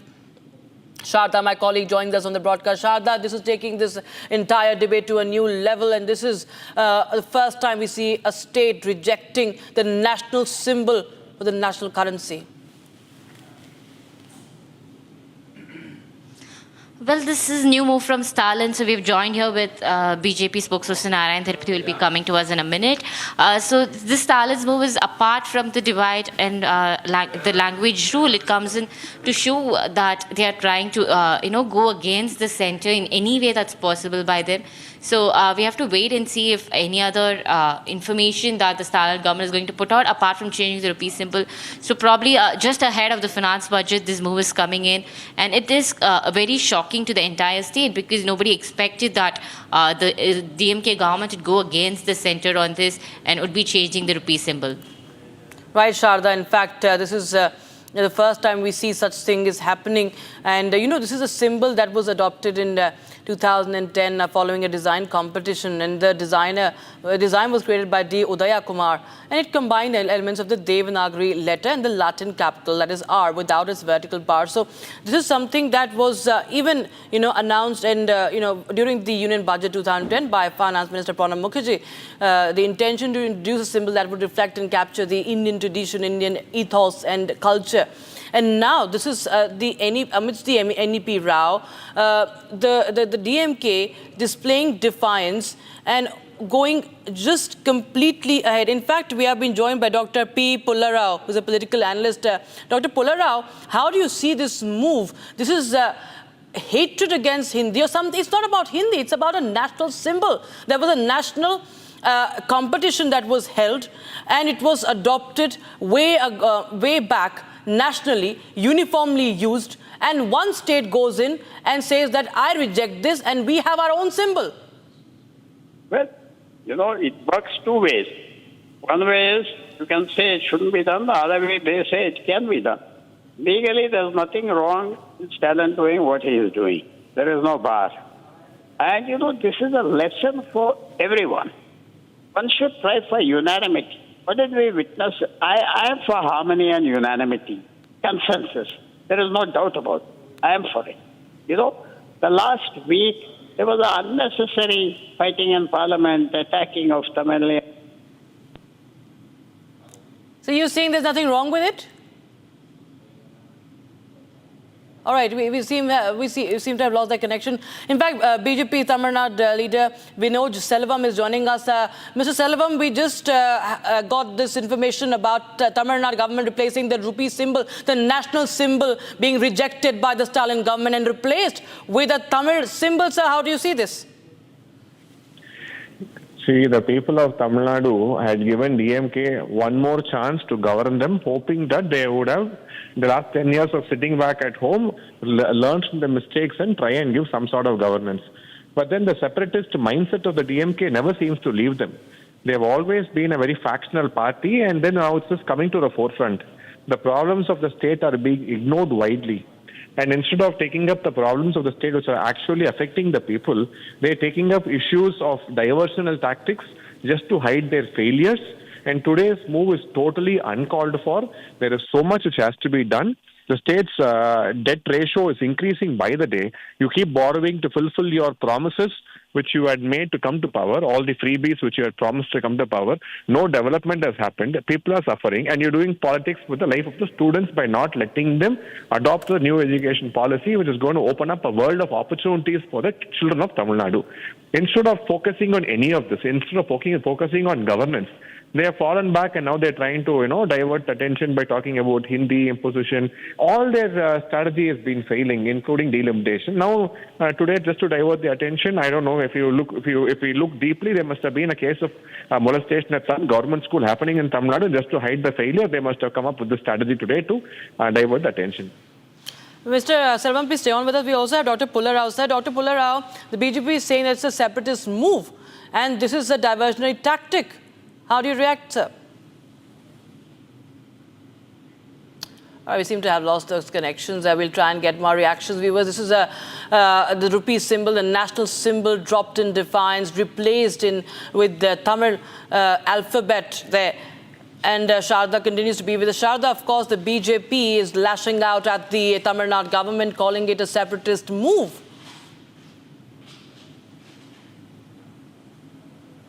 Well, this move from Stalin's actually have agitated the entire state now, because it's more than a language politics here. And we are joined here with Narayan Tripati, so we'll hear from him what he has to say about this. See, this is a common symbol which has been used for a very long time, and also the last year, the year before last. So it clearly shows the mentality of DMK to take on or to fight with the center, because to hide the failure of their government. So now the deteriorating law and order, crimes against women and girl children in Tamil Nadu, and also the great liquor scam which was done by this DMK government and exposed by the Enforcement Directorate. So to hide all these things, the DMK government every day wants to come out with some sort of sentimental issues, sensitive issues, particularly language issue, and now again they are mixing this with the language. So initially the education 3-language formula, they got exposed because of more than 50% studying in 50% of students studying in 3-language in Tamil Nadu, and also the DMK rulers, they have their schools in 3-language formula, so they got exposed. Delimitation, they don't know what actually the delimitation process is. They got defeated in that also. Now he is coming and they are attacking. This is cheap, shows the cheap mentality. The letter Ru means rupees only. That is no doubt at all. But what is your intention? Your intention is to create a panic. Your intention is to create the people of Tamil Nadu, keep people of Tamil Nadu in a boil in this issue and forget your government's failure. That is the intention. That is what they are doing. So what we are hearing is the political agenda behind DMK a day just before the budget. Though the rupee is a word that's been used in Tamil language here, the DMK is trying to implement it amongst the language war that's ongoing and the constant fight they have been having with the centre over NEP. Absolutely, of course. This language war is only going to intensify from here on, Sharda, and we already have the BJP reactions coming in. We will be getting more reactions, viewers, as the Stalin government. There you have, to the left side of your screens, the rupee symbol, the national currency's national symbol there. It has the element of Devanagari and also the alphabet R. It's of course, something that is supposed to reflect Indian culture and ethos. To the right is a Tamil alphabet that has been used, and it is something that no state has ever done before. It's a rejection of the national currency. It's taking this language war to a new note. It has hit the nadir, and they have boycotted, rejected, replaced this symbol. That is the biggest story of the day that we are tracking, viewers. The national symbol dropped in defiance by the Stalin government, and it has decided to replace this rupee symbol ahead of the state's budget 2025, and the first time we see this happening, Indian rupee symbol was adopted in 2010. There was a design competition, and interestingly, it was D. Udaya Kumar, who hails from Tamil Nadu himself, viewers. He was the one who has designed this logo, and now we have the Tamil Nadu government, the DMK government, opposing this, and how they have taken it to a new low. Is it Hindu hatred? Is it boycotting of national symbols that brings everyone together? The commonality, the unity, that's something that Tamil Nadu does not want to be a part of. And the BJP calling it a separatist move. Stalin government rejecting the official rupee symbol. And this is, of course, coming in as there has been a tussle between the Tamil Nadu government with the centre over what it calls imposition of Hindi, and Tamil Nadu's refusal to implement key aspects of NEP 2020 that, of course, has a particular opposition to the 3-language formula, resulting in this language war. And now we have a new law where Stalin government replaces the rupee symbol. That's the big breaking news we are getting in right now. Sharda, I think, is still with us. Sharda, well, this is something that we've never seen before. This is going to take this war even further. We've seen Stalin governments, being very vociferous in their opposition to Hindi. But this is something that is not just limited to Tamil Nadu. It's about national unity. Sharda. DMK has moved, taking the rupee symbol to Tamil. So we have to wait and see if they want to completely go against India, or is it just an agitation that they show against the language war that's ongoing. However, DMK's move against changing the rupee symbol ahead of the finance budget, and though it's just the RU, which is a Tamil alphabet that's been used here over the past few years to just denote rupee, we have to see if DMK has a political agenda behind this, or if they want to go against the entire center of this. Absolutely, of course. National symbol has been dropped in defiance, and this is, of course, unprecedented. We've never seen such a rejection of a national symbol, a national currency. The rupee is used by everyone in this country across the length and breadth. There's no different currency for any state here, and this is first time a state is rejecting the official symbol and replacing it with its with a language. We have AIDMK's Kishore Swami joining us on the phone line. Sir, how do you see this move by the Stalin government replacing the rupee symbol by a Tamil alphabet? It is absolute stupidity. That's how I should say, because we have been trying to always suggest and say that the Tamil sentiment is not to be confused with our patriotism. We've been patriots and we've been nationalists all along. We can proudly claim and say that the first national movement, the Congress, was conceived in Chennai, in Adyar, by Annie Besant and Bal Gangadhar Tilak. So we've taught nationalism to this country, and the first district that was conceived in this nation was Salem district from Tamil Nadu. And the first, organized army, we can say, is the Madras Regiment. Madras Sappers became the Madras Regiment. So we have been teaching, we've actually brought in the concept of nationalism. M.K. Gandhi was first introduced to this nation in 1919 by Rajaji, in Madras. So to come out and say this whole Tamil nationalism by not respecting India, by not respecting the national symbols of India is ridiculous. This ridiculous posturing has to stop. Stalin has a lot to answer when it comes to the local issues which are actually troubling and plaguing this state of Tamil Nadu. There is absolute breakdown of law and order, and we are having a serious financial situation which the state administration is not able to address, and all around there is a disenchantment with the government staff going on strike. They are not being paid properly. The teachers, government school teachers, are not being paid properly. Their salaries are not coming on time. The farmers are up in protest, and we have preventive arrest. Draconian laws put on people who are farmers. Thank you so much, sir.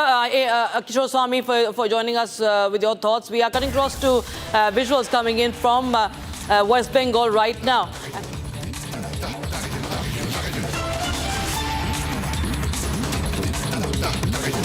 তারা লিখবে দেওয়ালে দেওয়ালে দেওয়ালে কেন এরকম anti national slogan উঠবে। ক্যামেরায় অমিত নাথের সাথে আমি রিতা চ্যাটার্জি, যাদবপুর ইউনিভার্সিটি থেকে। বলেছেন অখিলগিরি দাঁড়িয়েছিলেন।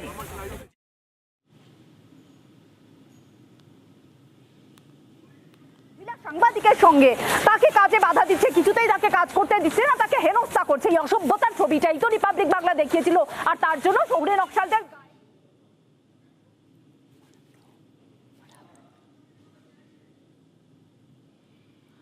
All right, we have visual coming in. My colleague Ridita, who's been reporting from Jadavpur, she has been stopped, blocked from reporting, I'm told. This is the live feed we are getting. This is the visual we are getting in Republic Bangla reporter Ridita Banerjee stopped by hooligans there at the Jadavpur University. You can see that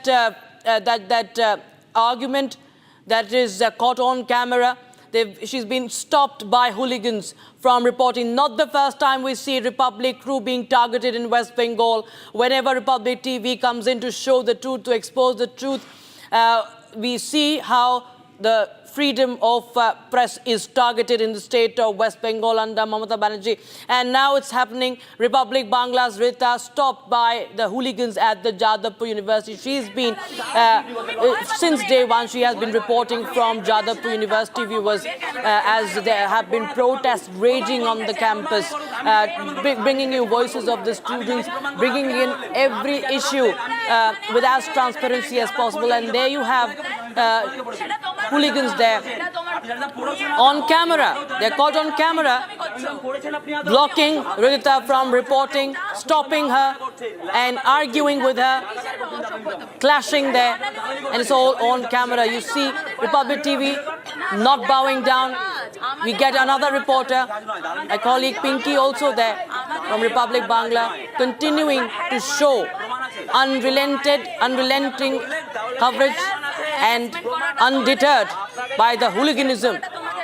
Republic reporter stopped by hooligans in Jadavpur University. There you have, it's all caught on camera, and we're showing you those visuals.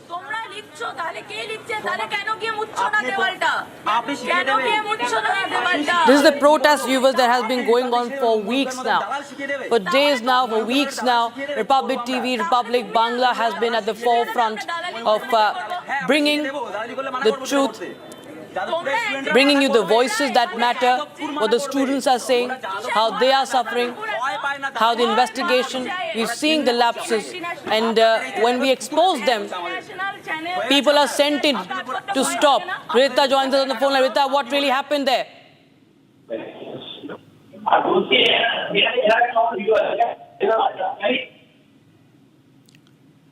Rita, what really happened? How are you blocked there as you have been reporting for days now at the Jadavpur University campus?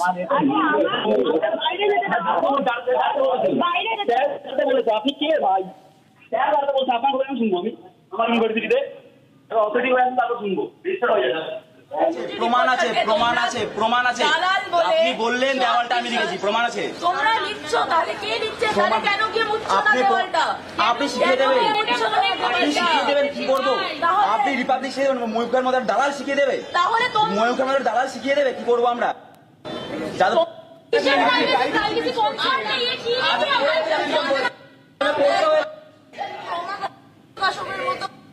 দিনে দুপুরে এরকম এখানে আমরা দেখলাম যে আমি একজন on duty reporter তাকে আমি স্টুডেন্ট আমি স্টুডেন্ট আমি কোন কলেজ থেকে পড়েছেন আপনি কন্টেন্ট ভিডিও করে যাচ্ছেন কিসের কন্টেন্ট লাগে ভিডিও করেছেন আপনি জার্নালিজম করতে পারে টুকলিবাজি করে পাস করেছেন জার্নালিজমে যেরকম ভাবে তোমরা পেজ ডাউন করে যাচ্ছ টুকলিবাজি সার্টিফিকেট অসভ্যতম চলছে যাদবপুর ক্যাম্পাসে এখানে যেরকম আরবান ন্যাশনালিজমের জন্য একদিকে ইনস্টিগেট করছে আজমল কাশবের মতো So there you have the entire sequence, how she was reporting there. She was reporting from the Jadavpur University and she was blocked by this individual. She was hounded by this individual. And look at the body language of this guy. Look at this individual, how he's talking, how these people literally surround her. And the way they're talking, look at the expression, look at their body language. And the way a female reporter has been hounded in the Jadavpur University campus. It's all caught on camera. Republic Bangla team being targeted while reporting on the campus, reporting from the Jadavpur University, live with you. Ever since the story has broken out from, broken from the Jadavpur University, she was asked to take down in fact, okay, Rita is on the phone line with me. Rita, tell us what really happened. I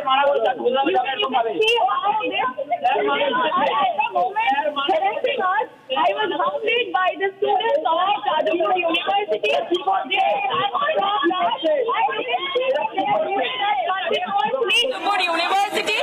They have stopped us, and you can see that they are doing that continuously. My camera has been rampant out here, and you can see they are not stopping. At the moment you can see that the students are continuously stopping us to record the video and get them up front, and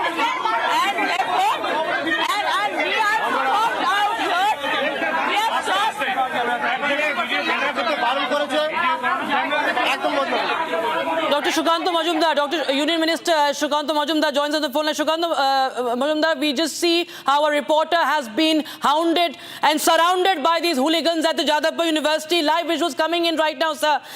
She has been chased out. And also our VJ, our camera person also was held captive. They want us to delete the footage, the anti-India graffiti, the posters that have been put up at the university, sir.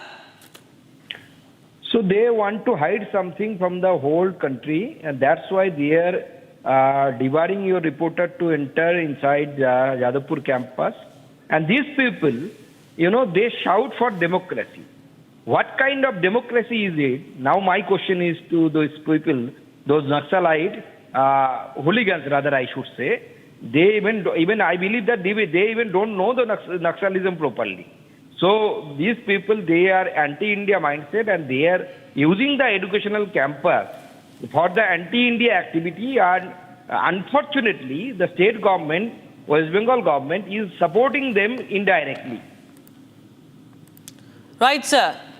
Dr. Majumdar, this is of course not the first time we see that Republic crew has been targeted in West Bengal. And whenever we go out to, we speak the truth, we expose the truth. And right now, the Republic Bangla reporter was doing the same thing. And we've seen that anti-India graffiti and posters had been put up earlier as well in Jadavpur University. And, our colleague was questioning the same thing. And now we see those men and women, the way they are talking, the way, the body language, if you see literally surrounding a female reporter in Bengal. It's an absolute breakdown of law and order, and it's a free run for all the hooligans in the state.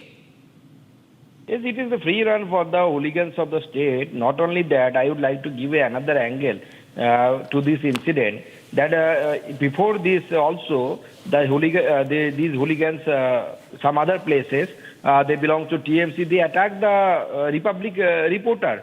It may be Shantupan, it may be some other people.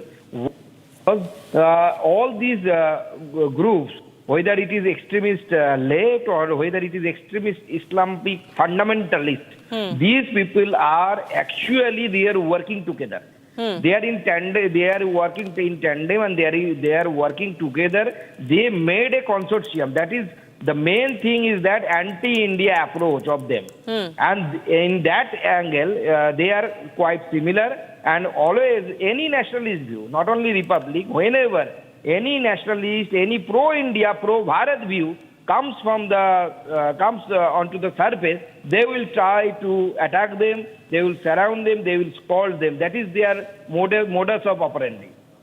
Dr. Majumdar, thanks so much for joining us. That's the first reaction coming in from the Union Minister, from the BJP as well on the attack. And we have live visuals coming in on your screens, viewers, from the Jadavpur University. You can see my colleague Rita Banerjee, who has been reporting there from the state-run Jadavpur University since day one. And Republic TV refuses to bow down. We send in more of our reporters as they are being hounded by them. We see them. We see how they are being targeted while reporting on the campus. They have forced us to, they tried to force us forcibly delete the footage. And as we were questioning how the anti-India drawings, the posters were put up on the campus, they denied, and they also started misbehaving, chased her out, and also they tried to take in the camera person and force him to delete the footage. There you have the way he's trying to cover the camera. What are they hiding? What are they hiding? Why are they covering the camera with their hands? There you see, viewers, it's all on camera. We do not need to speak much. We'll try and get Rita speak here on Republic World, as these are the exclusive footage. This is how the entire sequence has unfolded, how they have tried to block our cameras. We'll just listen in once again, viewers, to the entire sequence.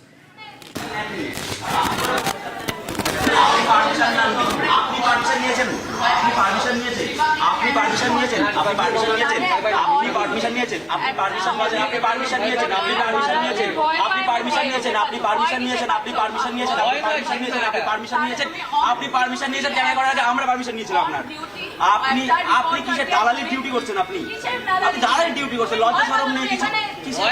আমরা ভয় করে দাঁড়িয়েছি। আপনি প্রমাণ আছে, প্রমাণ করুন। প্রমাণ করুন, আমি লিখেছি প্রমাণ করুন, আমি লিখেছি প্রমাণ করুন, আপনি কেন বললেন, আপনি কেন বললেন আমি লিখেছি, আপনি কেন বলেছেন আপনি লিখেছি, আপনার কোন জার্নালিজম কোথায় পড়েছেন, জার্নালিজম কেন পড়েছেন, আপনি জার্নালিজম পড়েছেন আদৌ জার্নালিজম পড়েছেন, আপনি জার্নালিজম পড়েছেন, আপনি জার্নালিজম পড়েছেন আদৌ, অসভ্যতামি আপনারা করছেন, লাগাতার করছেন জার্নালিজম।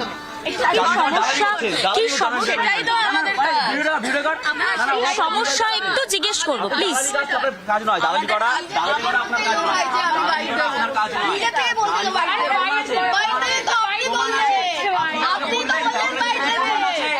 প্রমাণ আছে,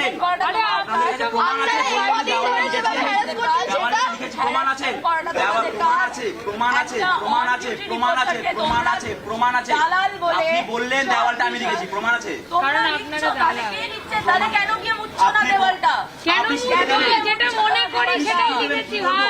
আপনি রিপাবলিক ময়ূখের মধ্যে দালাল শিখিয়ে দেবে, ময়ূখের মধ্যে দালাল শিখিয়ে দেবে, কি করবো আমরা, ময়ূখের মধ্যে দালাল শিখিয়ে দেবে, ময়ূখের মধ্যে একটা দালাল, হ্যাঁ আপনি শিখিয়ে দেবো, দালালি করলে মানা করবো সেটা করতে, যাদবপুরের স্টুডেন্টরা মানা করবে, ওটা যাদবপুর মানা করবে, ওটা যাদবপুর মানা করবে, আপনাকে ভয় পায় না, দালালি করে ঘৃণা করি, আমরা ঘৃণা করছি আপনাকে, আপনাদের এই চ্যানেলের মধ্যে থুতু ফেলতে ইচ্ছে করছে আমাদের, হয়ে গেছে আপনার, আপনি তো আপনাদের ক্যামেরা ডাকা হলো, আপনি বললেন আপনি রাখলেন, কোনো ভয় পায় না, যাদবপুর ভয় পায় না, আপনাদের দালালিকে যাদবপুর ভয় পায় না, দালালিকে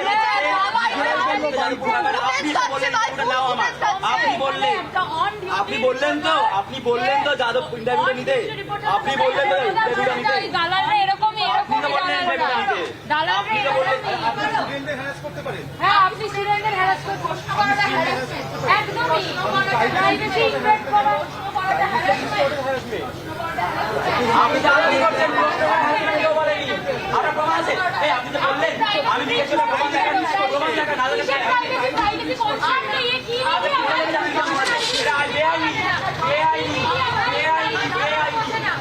ये की ভাই এরা আইন তো নয়, কন্টেন্ট ছাড়া ভিডিও করতে পারে না, কন্টেন্ট ছাড়া ভিডিও করতে পারে না, এরা আমাদের জানিয়ে পড়তে হয়েছে, এগুলি পড়তে হয়েছে, যদি পড়ে আসুন, কন্টেন্ট ছাড়া ভিডিও করা যায় না, কোন কলেজ থেকে পড়েছেন, আমিও স্টুডেন্ট, বলুন আপনি, আমিও স্টুডেন্ট, জানার জন্য আমিও স্টুডেন্ট, আমি কোন কলেজ থেকে পড়েছেন আপনি, কন্টেন্ট লাগে ভিডিও করেছেন আপনি, পড়েছেন আপনি, জানতাম পড়েছেন জার্নালিজম, টুকলিবাজি করে পাস করেছেন তো, টুকলিবাজি করে পাস করেছেন জার্নালিজমে, টুকলিবাজি করেছেন, টুকলিবাজি করেছেন তো, টুকলিবাজি certificate. So you see, the entire sequence is caught on camera, the way they have encircled our crew, the body language, you can read how they tried to intimidate, openly trying to intimidate the female reporter reporting from the Jadavpur University campus since day one. And you have this attempt also, how they try to cover the Republic cameras, in fact also force them to delete the footage. And there you have all the visuals are on your screens right now. Republic Bangla reporter attacked at the Jadavpur University. Republic crew targeted once again in West Bengal for showing the truth. And you see the abusive behavior of those at the campus there, the hooligans. Ridhita, Priyanka Tibrewal of the BJP joins on the phone line. Ma'am, not the first time that Republic Bangla crew has been targeted in West Bengal. My colleague Ridhita, now reporting from the Jadavpur University, has been intimidated openly, and also the cameras were also being attempted to destroy it.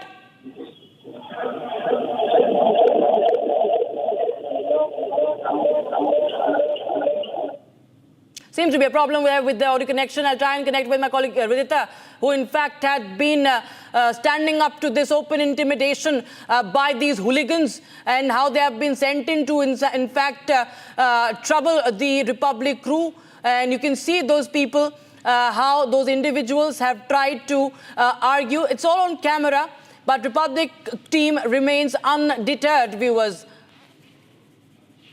Republic Bangla team attacked once again in West Bengal while on duty, while being the voice of the people, and anti-India elements, anti-India posters being put up there, and when questioned, they in turn try to intimidate and block our cameras, block our crew from reporting.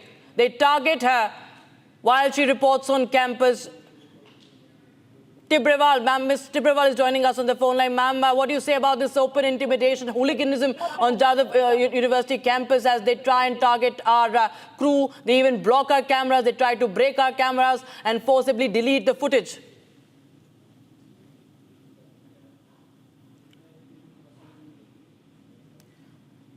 Ms. Priyanka Tibrewal, can you hear me? We'll try and get you more reactions, viewers, as there are some problem with the audio. I'll try and get my colleague Vidita also. A reporter being attacked there at Jadavpur University, Republic Bangla team being attacked. There you have it's all caught on camera how the crew has been targeted and the cameras have been blocked. You see that viewers, that hand coming in on the camera lens, and my colleague Rita fights back and removes the hand of this individual who stops us from reporting, who stops Republic Bangla from reporting on the Jadavpur University campus. Attempt to destroy Republic cameras. It's all caught on, it's all there on camera, viewers. And my colleague Rita continues to be there from the Jadavpur University. We'll try and speak to her and ask her to narrate the entire incident, what happened as she was targeted there. Attempt to destroy Republic cameras, viewers. What does this mean? This is an attempt to stifle press freedom, to block the truth from being shown. And this is what has been happening. Not this is the first time happening with Republic Bangla team, viewers. And once again, we see our team being targeted there. And we'll get you more updates from Jadavpur University as we have our multiple reporters on the campus now, as we stay undeterred, unfazed by these attacks, and we continue to show you what's happening, to continue to show you the truth as we see what's been happening for the past few days in Jadavpur University. There were, of course, anti-India graffiti. FIR has been lodged against people for that graffiti. There has been this university has been on the eye of a storm, and now we have my colleague Ridita reporting for Republic TV in Republic Bangla. There being blocked from reporting, and protests have been held there for the past few days at Jadavpur University. 2 students were injured after the car of a State Education Minister, Brata Basu, another accompanying the vehicle, allegedly had grazed past them during a protest. And now we have this, how a reporter was targeted there. It's all caught on camera. The hand has been put on the lens to block us from reporting, to stop us from reporting, to intimidate us, and to be chased away from the campus. That's the big update we're getting in right now. We'll try and connect with my colleague Vidita and our other colleagues from Republic Bangla. And we will have more updates coming in. Union Minister Shukanta Majumdar also was speaking to us a while ago, lambasting the Mamata Banerjee government and the absolute breakdown of law and order, and how anti-India elements have been in fact kept in there, have got shelter in West Bengal, even in universities. Viewers, this is the Jadavpur University, and Republic Bangla team has been relentlessly reporting from the campus. And today, this is all on camera, how she was stopped. We'll play that video, we'll play that sequence once again for you. Listen in.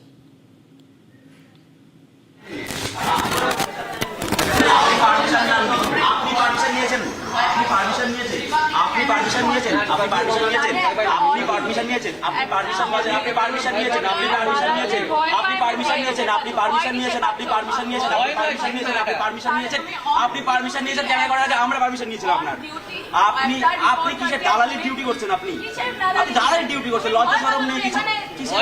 আমরা ভয় করে দাঁড়িয়েছি।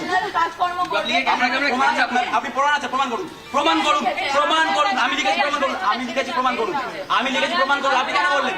আপনি কেন বললেন? আমি লিখেছি। আপনি কেন বলেছেন? আপনি লিখেছি। আপনার কোন জার্নালিজম? কোথায় পড়েছেন? কোথায় পড়েছেন? জার্নালিজম কেন পড়েছেন? আপনি জার্নালিজম পড়েছেন আদৌ? আদৌ জার্নালিজম পড়েছেন আপনি? জার্নালিজম পড়েছেন আপনি আদৌ? আপনি জার্নালিজম পড়েছেন আদৌ? অসভ্যতা আমি আপনারা করছেন, লাগাতার করছেন, লাগাতার করছেন জার্নালিজম। কি সমস্যা সেটাই তো আমাদের সমস্যা একটু জিজ্ঞেস করবো প্লিজ। কাজ নয় দালালি করা, দালালি করা আপনার কাজ নয়, দালালি করা আপনার কাজ নয়।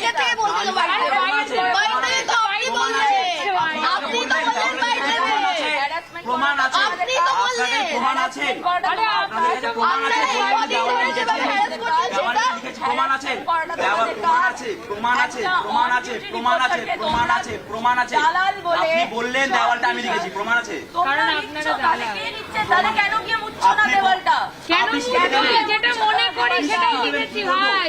আপনি রিপাবলিক ময়ূখের মধ্যে দালাল শিখিয়ে দেবে, ময়ূখের মধ্যে দালাল শিখিয়ে দেবে, কি করবো আমরা? ময়ূখের মধ্যে দালাল শিখিয়ে দেবে, ময়ূখের মধ্যে একটা দালাল। হ্যাঁ আপনি শিখিয়ে দেবো, দালালি করলে মানা করবো সেটা করতে। যাদবপুরের স্টুডেন্টরা মানা করবে, ওটা যাদবপুর মানা করবে, ওটা যাদবপুর মানা করবে। আপনাকে ভয় পায় না, দালালি আমরা ঘৃণা করি, আমরা ঘৃণা করছি আপনাকে। আপনাদের এই চ্যানেল থুতু ফেলতে ইচ্ছে করছে আমাদের। হয়ে গেছে আপনার, আপনি আপনাদের ক্যামেরা ডাকা হলো, আপনি বললেন আপনি রাখলেন, কোনো ভয় পায় না, যাদবপুর ভয় পায় না, আপনাদের দালালিকে Mr. Ghosh, we see this all caught on camera, and Republic Bangla team is being targeted once again, this time on Jadavpur University campus, sir. Hello. Mr. Dilip Ghosh, Republic Bangla team has been targeted, and we have multiple reporters there on the campus. They all have been targeted right now as we speak. They are being blocked, and our cameras are also being blocked and destroyed. देखिए, JNU में जिस प्रकार से राष्ट्रविरोधी गतिविधि, राष्ट्रविरोधी शक्तियां जब थी, इस प्रकार वातावरण बना था, इसी प्रकार कार्रवाई होती थी। यहाँ भी जादवपुर यूनिवर्सिटी में भी राष्ट्रविरोधी शक्तियां इतने प्रखर है, और ममता बनर्जी सरकार उनको शेल्टर भी देती है, सब प्रकार सहयोग भी करती है, पुलिस को भी हाथ नहीं लगाती। इसलिए वहाँ कोई राष्ट्रवादी शक्ति जाएगा तो उसका ऊपर अटैक होगा। इसके पहले भी कई बार हुआ है, विद्यार्थी परिषद के कार्यकर्ताओं के ऊपर मोलेस्टेशन से केस लेकर के हर प्रकार की प्रताड़ना करना और मारपीट करना। मिस्टर घोष, और दिलीप घोष जी, दीवार में जो राष्ट्र विरोधी स्लोगन लिखा हुआ है, हमने भी पोस्ट किया, इस प्रकार लगातार चलता है। दिलीप घोष जी, हमारे पास और न्यूज आ रही है, हम आपको बताएं। रिपब्लिक बांग्ला की एक और महिला पत्रकार, एक और महिला रिपोर्टर पिंकी जो है, उनको इस वक्त लॉक कर लिया गया है रजिस्ट्रार ऑफिस में। आप ये देखिए किस तरह जबरन एक महिला रिपोर्टर को एक कमरे में रजिस्ट्रार ऑफिस में बंद किया जा रहा है, फोर्सिबली। ये सब कुछ जबरन हो रहा है, और उनको कहा जा रहा है कि अपना जो ये वीडियो है, जो रील है, इसको डिलीट किया जाए। सर नहीं, देखिए, वहाँ माननीय गवर्नर का ऊपर इस प्रकार व्यवहार होता है, केंद्रीय मंत्री का ऊपर होता है, अभी राज्य मंत्री गए तो उनके ऊपर भी हुआ है। तो वहाँ की जो शक्तियां हैं, एक प्रकार शेल्टर में रह करके राष्ट्रविरोधी गतिविधि करते हैं। यहाँ की सरकार कोई कार्रवाई नहीं करती है, क्योंकि इन्हीं की मदद से यहाँ सत्ता में है। माओवादी शक्ति को साथ में लेकर के नंदीग्राम आंदोलन में सफल रहे इन लोग, और सत्ता में आए, इसलिए उनके बारे में उनका सब कॉर्नर है, मदद ही करते हैं। बाकी बंगाल में कहीं कम्युनिस्ट शक्ति नहीं, केवल जेयू के अंदर ही है, और इन्होंने उसको हवा पानी देकर रखा है। जी, दिलीप घोष जी, बहुत धन्यवाद जुड़ने के लिए। Viewers, what are they hiding? Why are they so scared that they want to block and in fact only also forcibly detain and lock our correspondents on ground zero? Republic Bangla's Pinky held in registrar office. She has been locked up inside the registrar's office. Republic Bangla's another reporter, Pinky, now has been locked up. Republic Bangla's Pinky says that she's been detained forcefully in registrar office, and she's being threatened to delete the video footage. You just saw how Ridita's camera person was being blocked, and there was an attempt to break the camera and block the camera. Now another reporter, Pinky of Republic Bangla, has been locked up inside the registrar office, forcefully held inside the registrar's office, and she's being threatened to delete the footage. What are these people hiding? What are they so scared of? They have no bounds the way they are right now behaving with the press, with Republic Bangla's team, the female reporters being encircled, forcibly being held inside registrar office. That is the biggest news that we are tracking right now. Viewers, attempt to stifle the voices once again in the state of West Bengal. The state-run Jadavpur University in the eye of a storm for the past few days. Republic has been on since day one, reporting relentlessly, but we stay undeterred. We see how This man was trying to cover our cameras, block our cameras, driving away. Ridhita, my colleague of Republic Bangla, Republic TV, also now my colleague Pinky has been locked up inside the registrar office. Another correspondent, Bhaskar, also has been locked up inside a room. This is viewers, an absolute breakdown of law and order in Jadavpur University. You see what's happening. We do not see any action being taken, at least right now, from the police, as this is something that we are running on air. This is caught on camera, and we do not see any action. You see these hands. You see these hands, how she has been literally Geraud. She's been encircled there. And the way they have been arguing, it's not just an argument. They have blocked us. They have locked us. They have forcibly detained us. This is happening in West Bengal. And there is no action. You see, they are doing this, they don't have any fear of law. They do not have any fear of the law of the land, and they stifle press freedom in Bengal. Republic Bangla's team, camera person, reporter, female reporters, all threatened, intimidated. It's all caught on camera. And this is a minute-by-minute update that I'm getting to you right now, viewers. Republic Bangla team targeted at the Jadavpur University campus. As we speak, it's a developing story. My colleague Bhaskar also trapped in another room. Pinky forcefully held inside the registrar's office, and she is being threatened that she better delete this footage. Why are they scared of this footage? What is in there that they are scared of, that they want us to delete? Soumitra from BJP. Soumitra Khan from BJP is joining us on the broadcast. This is not the first time, but this is all caught on camera.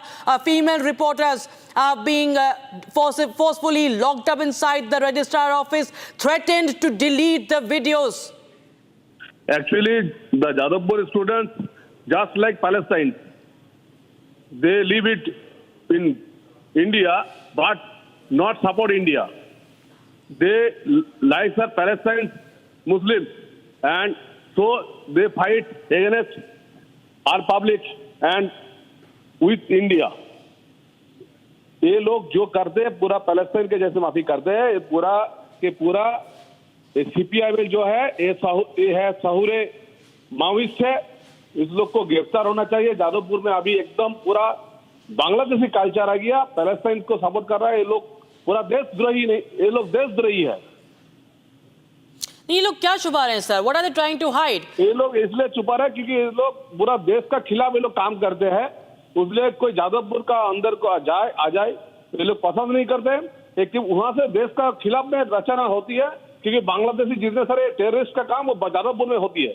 ये सबसे बड़ी बात है. जादवपुर में अभी देश का terrorist का सब आंकड़ा हो गया. मतलब प्रशासन की तरफ से we do not see anybody, even trying to help the situation. West Bengal police just not. West Bengal police not help you. West Bengal police is a second Muslim league. West Bengal police काम for second Muslim league. ये लोग second मुस्लिम league का काम कर रहे हैं और कुछ नहीं. पश्चिम बंगाल का पुलिस का डेमोक्रेसी खत्म कर दिया. वो वहाँ पे पूरे इंडिया को खतरे में करेंगे, हमारा देश को खतरे में करेंगे. जादवपुर यूनिवर्सिटी पूरा वहाँ पे टेररिस्ट का काम होता है. वहाँ पे सर ये किस तरह से मतलब हम देख रहे हैं कोई एक्शन भी लिया जा रहा है लोगों पर? ऐसे लेना चाहिए क्योंकि वहाँ पे 356 रहना चाहिए. और जादवपुर को जितने सारे स्टूडेंट स्ट्राइक कर रहे हैं इसको एक्सेल करना चाहिए. जी. Soumitra Khan, Vice President BJP Bengal, thank you so much for joining us on Republic TV. Viewers, Republic Bangla team attacked and they're still detained in a room. What we are getting to know is that my colleague Rita was blocked and she was encircled. She was gerrowed by these people on the campus she's also been threatened to delete the footage. Another colleague, Pinky, another reporter, Republic Bangla, has been forcefully detained in the registrar's room and is being threatened, intimidated to delete the footage that has been caught. And this is all happening as we speak. It's a developing story from Jadavpur University. Republic team being targeted on the campus as we continue to get you, live reporting. And this has happened just a while back, viewers. For all those who have just tuned in, Republic Bangla team has been threatened, intimidated, and it's all caught on camera.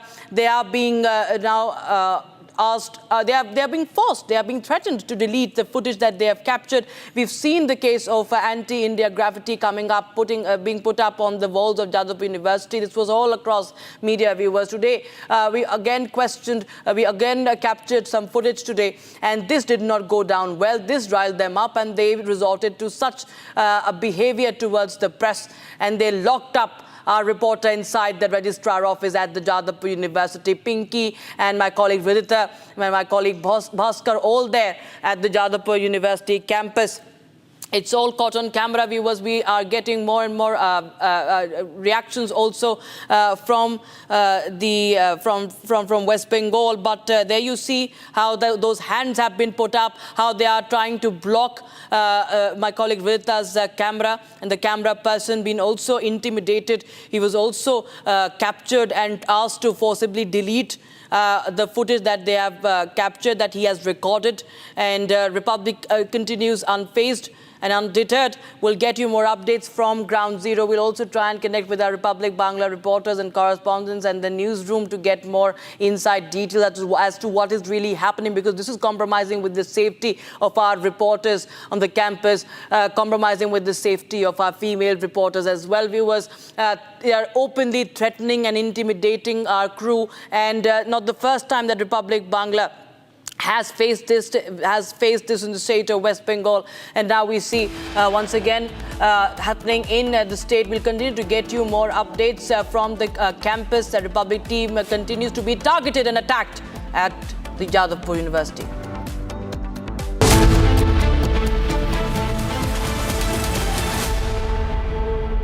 Amity has been ranked India's #1 not-for-profit private university for 11th year, with top 10 ranked institutions in management, engineering, biotech, law, masscom, telecom, hospitality, fashion and more.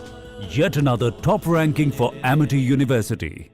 In a brazen display of political opportunism, the All India Muslim Personal Law Board and the Congress Party, the pro-Muslim Congress Party, have openly called for people to take to the streets against the Waqf Amendment Bill.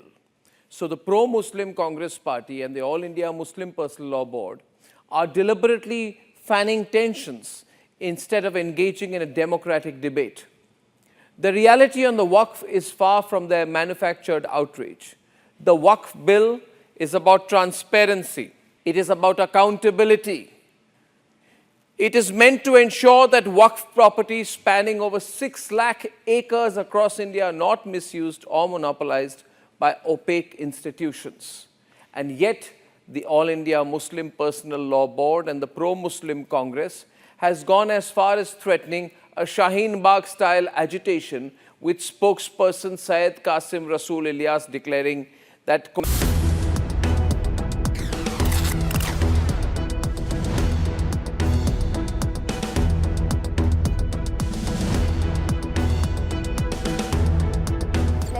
transcribe and summarize it for you so that we can use the fitting part in the package.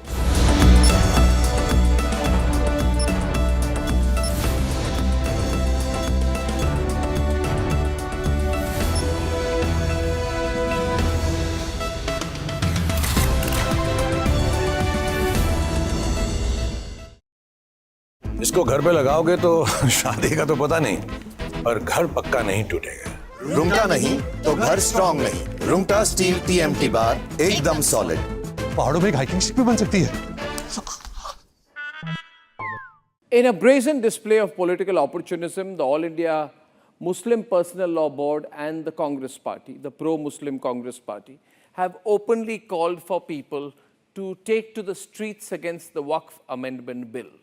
So the pro-Muslim Congress Party and the All India Muslim Personal Law Board are deliberately fanning tensions instead of engaging in a democratic debate.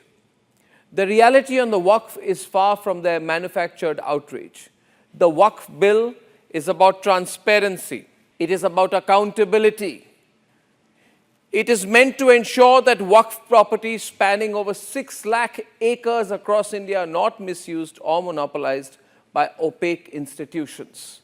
And yet, the All India Muslim Personal Law Board and the pro-Muslim Congress has gone as far as threatening a Shaheen Bagh-style agitation, with spokesperson Syed Qasim Rasool Ilyas declaring that, quote, we will hold a massive protest at Jantar Mantar on 17th March 2025, unquote. This, in my view, is a call for mass anarchy, for mob coercion, and the pro-Muslim Congress Party, instead of countering misinformation and street veto, enables this. Senior leader of the pro-Muslim Congress Party, Rashid Alvi, legitimizes the chaos, saying, and I quote, if they want to peacefully protest, they have all the right to do so. They must say they will protest like the farmers who shut down the roads for 2 years and held sit-ins on the streets. It started me being a curious kid when I was a kid. So whenever I see any images, basically I always say thanks for the media, print media basically, because we had the newspaper at that time when I was in my school times.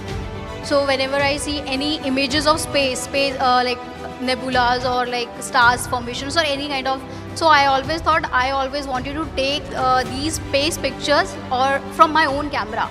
So from that, like it happened that I really want to make my own rocket, put my own camera and take those pictures. So whenever I grow up, I never thought like it might be, I will be so serious about this.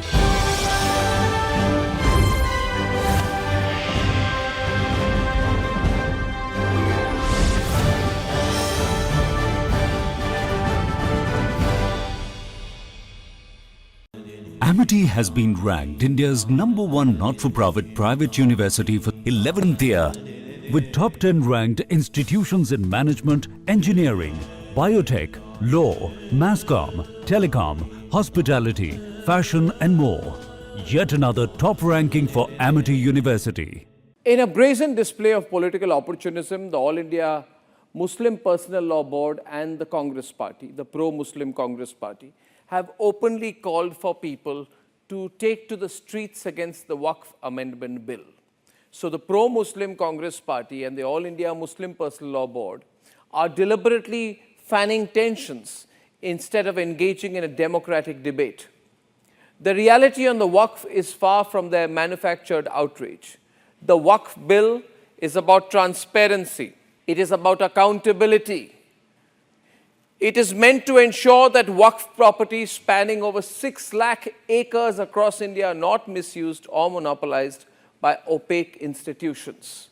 And yet, the All India Muslim Personal Law Board and the pro-Muslim Congress has gone as far as threatening a Shaheen Bagh-style agitation, with spokesperson Syed Qasim Rasool Ilyas declaring that, quote, we will hold a massive protest at Jantar Mantar on 17th March 2025, unquote. This, in my view, is a call for mass anarchy, for mob coercion, and the pro-Muslim Congress Party, instead of countering misinformation and street veto, enables this. Senior leader of the pro-Muslim Congress Party, Rashid Alvi, legitimizes the chaos, saying, and I quote, if they want to peacefully protest, they have all the right to do so. They must say they will protest like the farmers who shut down the roads for 2 years and held sit-ins on the streets. But what exactly in this amendment justifies taking to the streets over parliamentary debate? This is not a protest, in my view. It is an orchestrated attempt to ignite street unrest under the guise of resistance. The Congress and the All India Muslim Personal Law Board, the pro-Muslim Congress, and the AIM-PLB narrative is clear. Resist the Waqf Amendment at any cost, even if it means unrest. The pro-Muslim Congress has backed them, saying, and I quote, the Waqf bill is against the Muslim community. But where is the proof? What exactly in this amendment justifies street agitations over parliamentary debate? Samsung Galaxy S25 Ultra powered by Galaxy AI brings you the latest news in a super efficient and summarized format from across the country, only on Republic TV. Republic and Samsung together unfold a new world of possibilities. Let the adventure begin.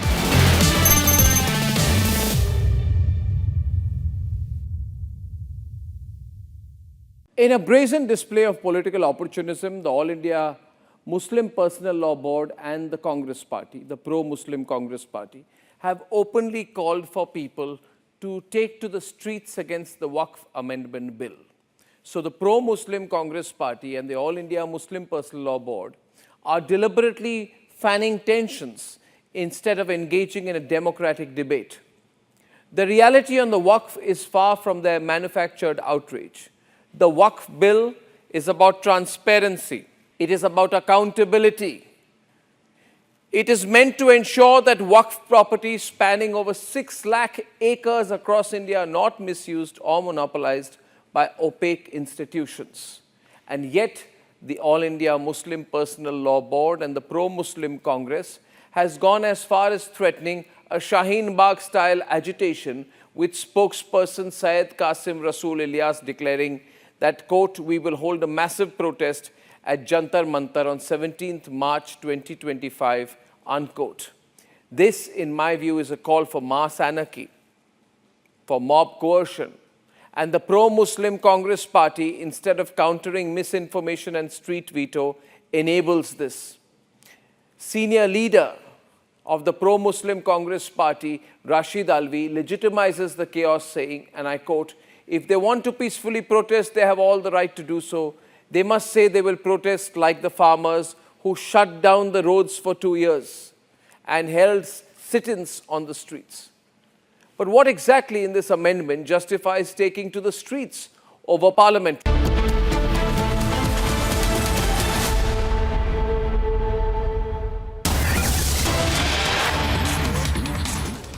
Now we continue to track the status of our reporters there on Republic, on Jadavpur University campus. There you have inside visuals coming in. You see how our reporters have been forcibly... We'll just up the audio, viewers, and you see what's happening inside the registrar office.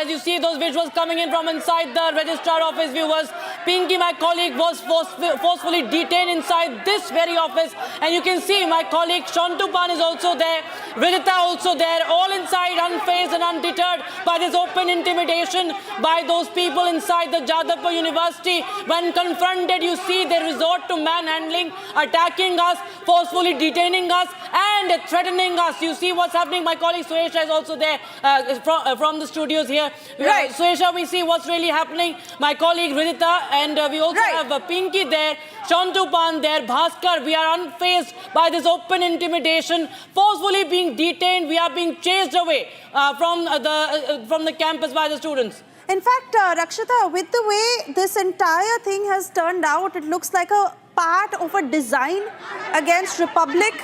It seems like it was pre-planned. We have been on top of this story from day one.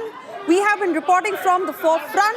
We have been questioning the students. We have been questioning the university faculty. We have been questioning everyone from top to bottom on these anti-India posters. And there you see the kind of ruckus that is unfolding, because Republic is right there questioning the registrar, and see how so many of these students are ensuring that we are chased out. Jagannath Sarkar is with us on the phone line. Good afternoon to you. Jagannath Sarkar, you have been watching everything that has been happening. This is all on live TV. This is how they are treating Republic. Seems like a clear agenda against Republic. How do you respond to this?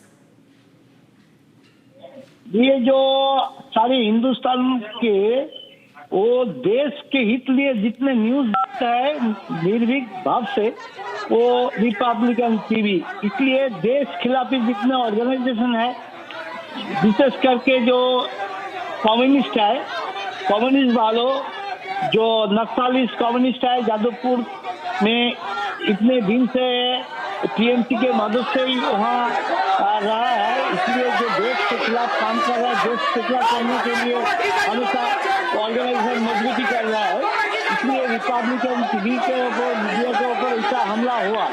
इस बारे में ये यहाँ का जो government है, ममता government, ये इनका मदद दे रहा है, लेकिन कोई कार्रवाई नहीं कर रहा है। उनका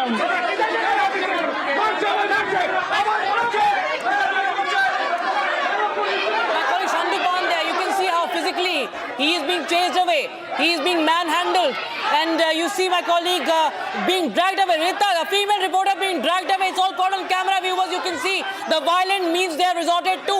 What are they scared of? They are scared of the footage, the anti-India activities that were going on at the Jadavpur University campus. They forcibly drag a woman reporter of Republic Bangla.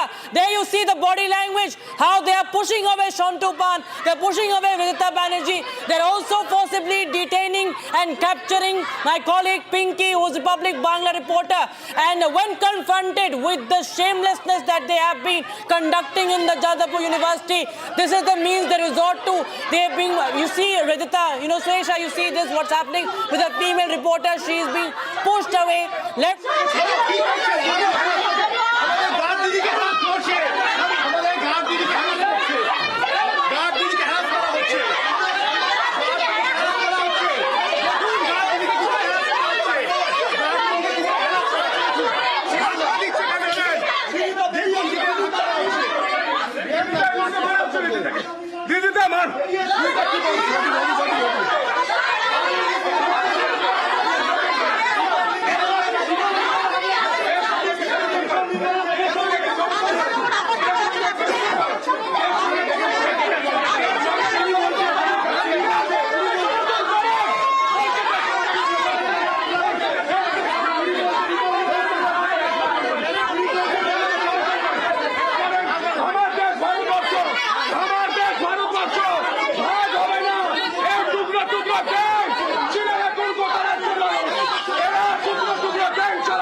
আমি মানলাম, ঠিক বলেছিস, ঠিক বলেছিস, সেই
যাদবপুরের ভিতরে আমাদের Republic Bangla রিপোর্টের উপরে ফিজিক্যাল অ্যাটাক হয়েছে, রিদিতাকে ওখানে মেরেছে রেজিস্ট্রার, আমাদের রিপোর্টার পিঙ্কি, রিদিতা সবাইকে ইলিগালি ডিটেন করেছে।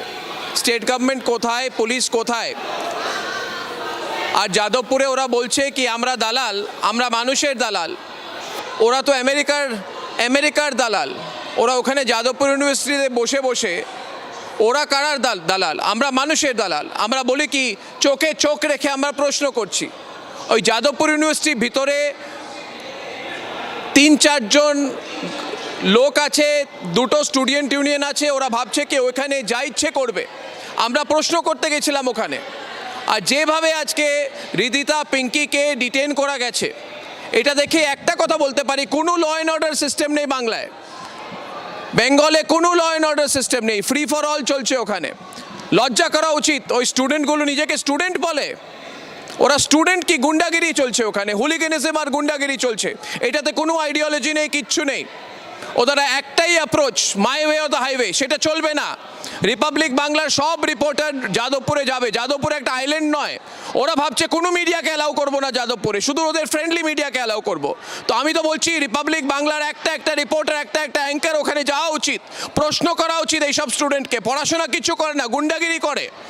ওদের আইডিওলজি ভালো করে আমরা চিনি। ওদের আইডিওলজিটা কি? ওটা অ্যান্টি ন্যাশনাল আইডিওলজি, ইম্পিরিয়ালিস্ট আইডিওলজি। ওরা আমেরিকার দালাল।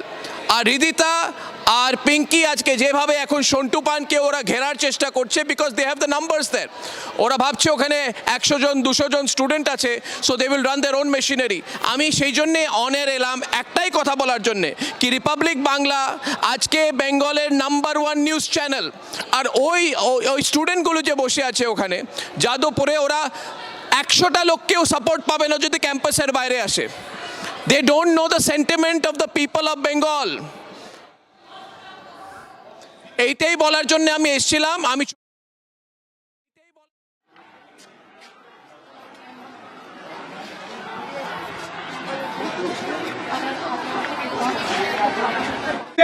বিজেপি ঠিক আছে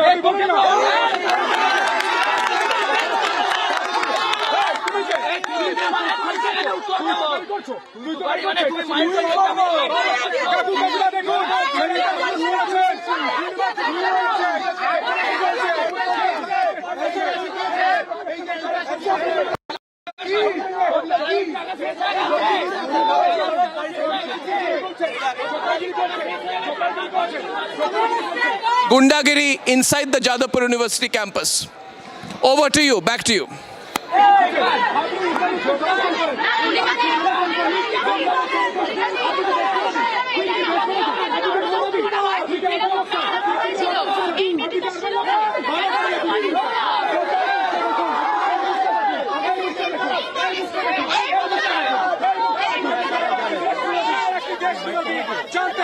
একজন মহিলা রিদিতাকে এখানে জিজ্ঞাসা করা হচ্ছে পিঙ্কিকে আপনাকে যখন ইফতিস করা হয় আপনি কথা ছিলেন, আমাকে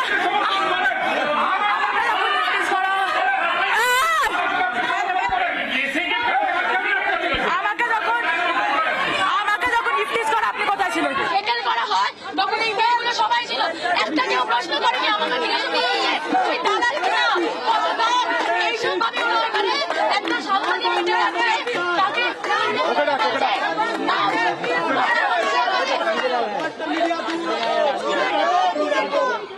কি হয়েছিল তারপরে যখন রেজিস্টারকে তারপরে যখন রেজিস্টারকে বলতে দেওয়া হয় সবাই করুন, রিদিতা বলবে, সবাই শুনবে। রিদিতা কি হয়েছিল?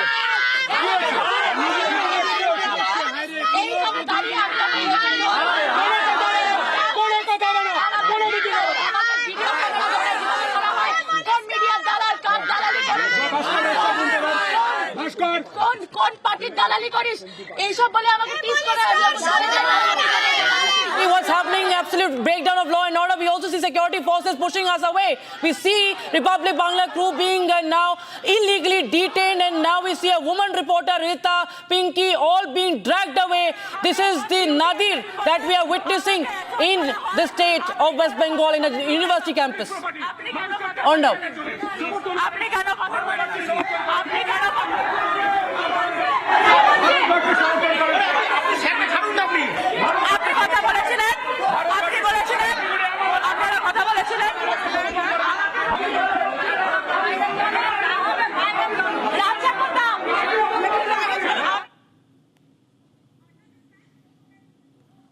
Editor-in-Chief Arnab Goswami with us on the broadcast. What do you say, what do you make of what has been happening at the Jadavpur University?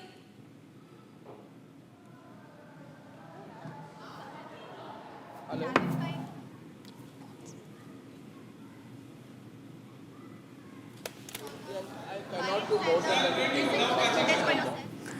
Absolutely shocking and shameful to what has been happening in the Jadavpur University. These are students who have taken law and order into their hands.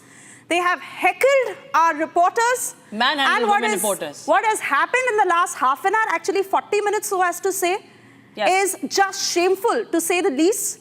And like we've been saying, not only is it a breakdown of law and order, it just seems like everyone has been colluding against Republic Bangla and Team Republic. It seems like a part of a larger design to collude against Republic, to manhandle our reporters, to treat them the way they did.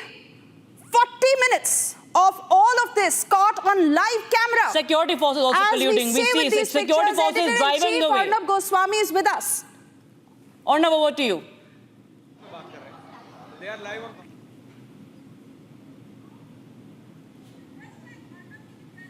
Arnab, can you hear us? Arnab, there seems to be a problem. We can't hear you with the mic. If you can just keep the mic closer to you, Arnab. This is an absolute shamelessness that's on camera, that's caught on camera. Arnab. Ladies and gentlemen, if you're seeing these pictures, can you hear me? If you're seeing these pictures on Republic Bangla, we've taken the feed from Republic Bangla. What you're seeing is complete hooliganism and the use of force against the Republic Bangla reporters in the Jadavpur University campus. The point is very clear. Jadavpur has been made into a den of certain leftist unions. And between the leftist unions and the Trinamool Congress, they have created a situation where nobody can enter the Jadavpur University campus and ask a single question. If you ask questions, they will attack you. What you've seen today are my reporters being attacked, being physically beaten. Male students have physically assaulted the women reporters of Republic Bangla inside the campus of Jadavpur University. This is happening all before our very eyes, ladies and gentlemen. There is Ridhita, there is Pinky. Simply because they were reporting inside the Jadavpur University campus, they were confronted, they were physically assaulted, then they were illegally detained by the registrar of Jadavpur University inside his office. And despite that, ladies and gentlemen, there is no police protection. These students have gone all out in an act of complete and absolute hooliganism and gundaism inside the Jadavpur University campus against the reporters and the reporting team of Republic Bangla. They say that we are dalals on behalf of the people. These are the students and students' unions who are dalals of all the foreign countries and imperialist forces who they claim to be fighting against. Now, we have decided there not to leave the campus, because if we leave the campus, there will be an assumption. There will be an assumption that we are willing to accept what's going on inside the Jadavpur University campus. So I'm happy to share with you live this afternoon that we are also there. We are on a stakeout. We are not going to leave the Jadavpur University campus. We have lots of cameras, lots of reporting teams who are all entering the Jadavpur University campus. We will not be stopped. We will not be held back. We will not be intimidated. We will not be told not to enter the Jadavpur University campus, because the campus of Jadavpur University does not belong to these hooligans, does not belong to these goons, to these people who are supporters of divisive forces in our country, to these people who support Afzal Guru, who support anti-national forces, who support the division of this country, who support separatism, who are against the nation and the spirit of nationalism, and they have made Jadavpur University campus campus into an island where they can do what the hell they want. Well, they have got it coming now from Republic Bangla, and they've got it coming from the Republic Media Network. We will stand there on the Jadavpur University campus and not move an inch. We don't need to be pulled back. I'm waiting to be connected right now by Mayuk maybe and others from Republic Bangla's teams, if I can be connected with them. But what you're seeing there, I want to describe it, viewers. I'm looking at the pictures myself. Maybe we can show two sets of pictures as we are showing this. Maybe we can show two sets of pictures. Can we show two sets of pictures, please, on the screen? Because what you're seeing there, now we need to show the right pictures there. We need to make sure the right pictures are shown. Stay with the pictures full frame. There are lots of pictures. You will see a reporter being assaulted physically. You will see their security guards trying to snatch the mics and the cameras of Republic Bangla. You will see their reporters are not leaving the spot. And what you're seeing here, ladies and gentlemen, is that under Mamata Banerjee's watch, she wants this kind of attacks on the media. Mamata Banerjee is anti-media. She's anti-democratic. She's very dictatorial. And she wants to create a situation. She thinks she will create a sense of fear. You see my reporters being attacked. And this is the story in Bengal. The media, Republic Bangla, will be attacked, will be abused, will be arrested.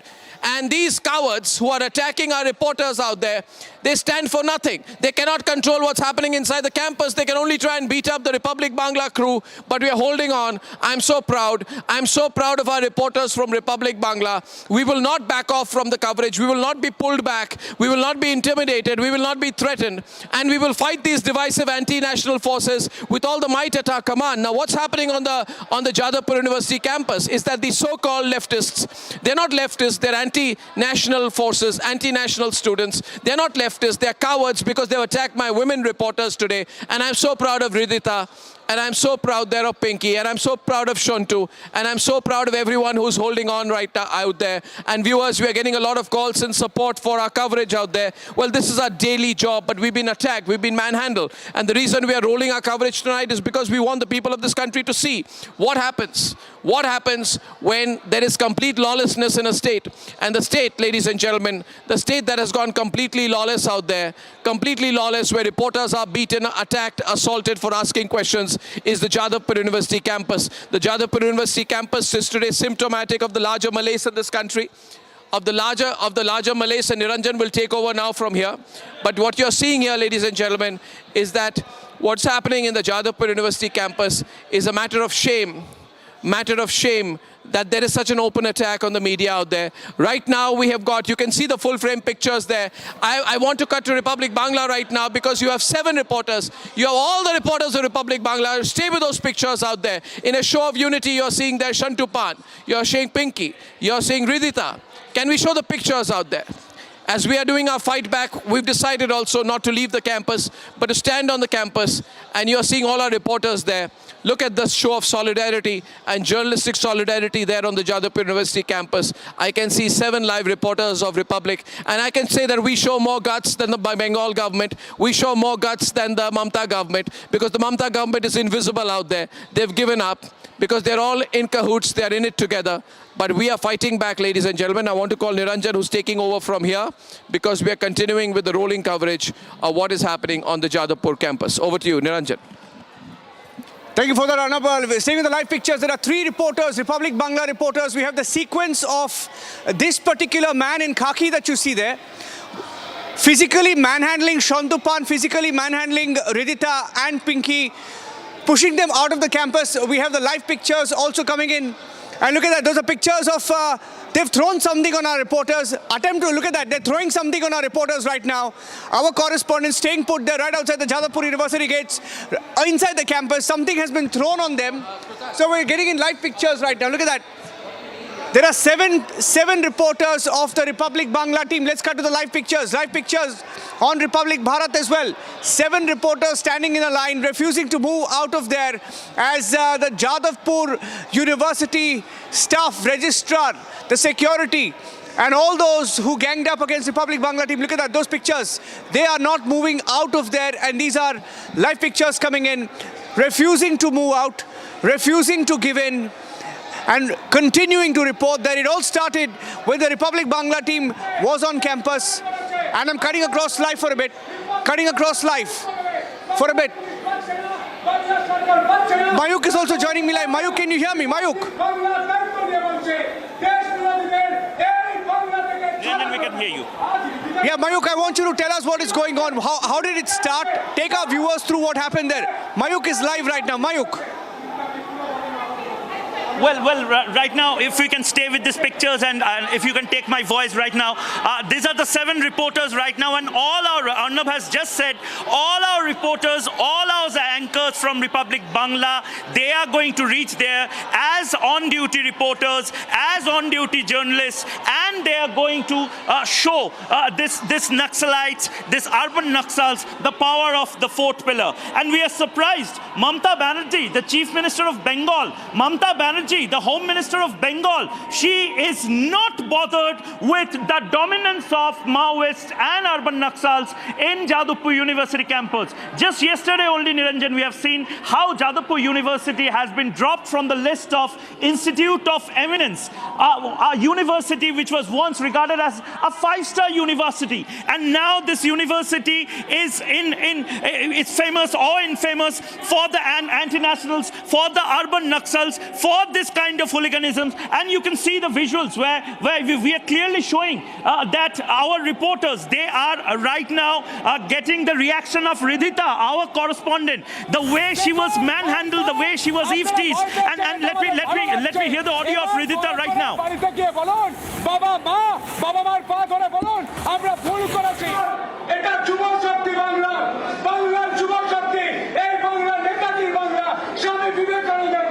সে বাংলায় নাকি বিবেকানন্দকে চেনে না, এখানে দাঁড়িয়ে বলছে সাহস হয় কি করে? আমরা বলছি আজ লড়াই আজ থেকে শুরু, আজ থেকে আমরা বলে দিলাম আমরা এই যাদবপুর থেকে তাড়িয়ে ছাড়বো এই দেশ বিরোধীকে, তাড়িয়ে ছাড়বো। রিদিতা বলো, পিঙ্কি তুমিও ছিল সে সময়, রিদিতা বলো কি হচ্ছিল? তারপরে প্রভিসি বাইরে আসে, প্রভিসিকে তারা বলে যে আমি যেহেতু প্রশ্ন করি যে অ্যান্টি ন্যাশনাল স্লোগানস কেন দেওয়ালে দেওয়ালে লেখা থাকে আমাদের, let this anti-nationals come, let this anti-nationals stop our coverage, but we will continue with our coverage right now. What we the entire nation is right now seeing the hooliganism of Jadavpur University. The Jadavpur University students, the part of the students who have always been part of the ultra leftist, the urban Naxalite movement, right now they are showing their true colors. বিশ্ববিদ্যালয়ের কোন স্ট্যাটিউটে কোন meeting এ এরকম সিদ্ধান্ত নেওয়া হয়েছে যাদবপুর বিশ্ববিদ্যালয়ের সংবাদ মাধ্যম খবর করতে পারবে না? এমন কোন নোট সার্কুলার যাদবপুর বিশ্ববিদ্যালয়ের কাছে নেই। যাদবপুর বিশ্ববিদ্যালয়ের রেজিস্ট্রার দীর্ঘক্ষণ আটকে রাখলেন, কার্যত আমরা ডিটেন হয়ে রইলাম যেভাবে থানাতে ডিটেন করে রাখা হয়, এবং আমাদের স্পষ্ট বলা হলো তুমি কোনোভাবেই এই বিশ্ববিদ্যালয়ে এখন লাইভ টেলিকাস্ট করতে পারবে না। কারণ আমি বলেছিলাম আমাদের বস অর্ণব গোস্বামী বা মহিপ্রঞ্জন ঘোষরা আমরা লাগাতার দেখাচ্ছি প্রতি মুহূর্তের ছবি, আমরা লাইভে রয়েছি, রিদিতার সঙ্গে যেটা হয়েছে, পিঙ্কির সঙ্গে যেটা হয়েছে। Well, on one hand we are showing the unity of the reporters of Republic Bangla, the unity of journalists in Bengal, and on the other hand we are showing the hooliganism. We are showing the hooliganism of JU students. Right now our reporters are recounting what actually happened in Jadavpur University half an hour back. This is Pinky, our correspondent. We can see Pinky, we can see Shontu, we can see Bhaskar, we can see Shukhendu, we can see Ridhita. Ridhita is the girl who was assaulted. Ridhita was the girl who was illegally detained. Jadavpur University is no police. Jadavpur University is no army. How dare Jadavpur University authority illegally detain a woman journalist? A female journalist has been illegally detained. ভাস্কর এক minute, আমরা প্রত্যেকের একে একে বলবো, গোটা বাংলার মানুষ শুনবে। আমরা দালাল, আমরা মানুষের দালাল, আমরা ভারতের দালাল, আমরা মানুষের দালালি করি, আমরা দেশদ্রোহী নই। দিদিটা আমরা দালাল, আমরা দেশের দালাল, আমরা দেশের জন্য কাজ করি, আমরা মানুষের দালাল, আমরা কোনো নৈরাজ্যকতার সামনে মাথা নটাবো না। Well, right now we are giving a clear message to the urban Naxals. Yes, right now we are saying that we are proud of our nationalism, our way of reporting, and we do it for India. Yes, they had just said that we are dalals. Yes, we say that we are dalals. We are dalal of the people, for the country, for India. Yes, we do dalali for the nation. Yes, we say that we are nationalists. Yes, we say our style of reporting is nationalism. This is a Republic Network, and the urban Naxals must see what Republic Network stands for. Right now the numbers are increasing. This reporting, this coverage is dedicated to the people of India, the people of Republic of India, and this is the style of reporting anti-nationals are afraid of. This is the reporting the urban Naxals are afraid of.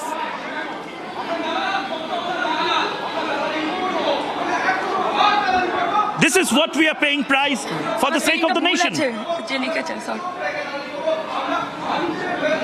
আমার ছবি তুলে পাঠিয়ে দাও তো বলে রিদিতাকে এটা প্যাচ করতে ওর phone switch off হয়ে গেছে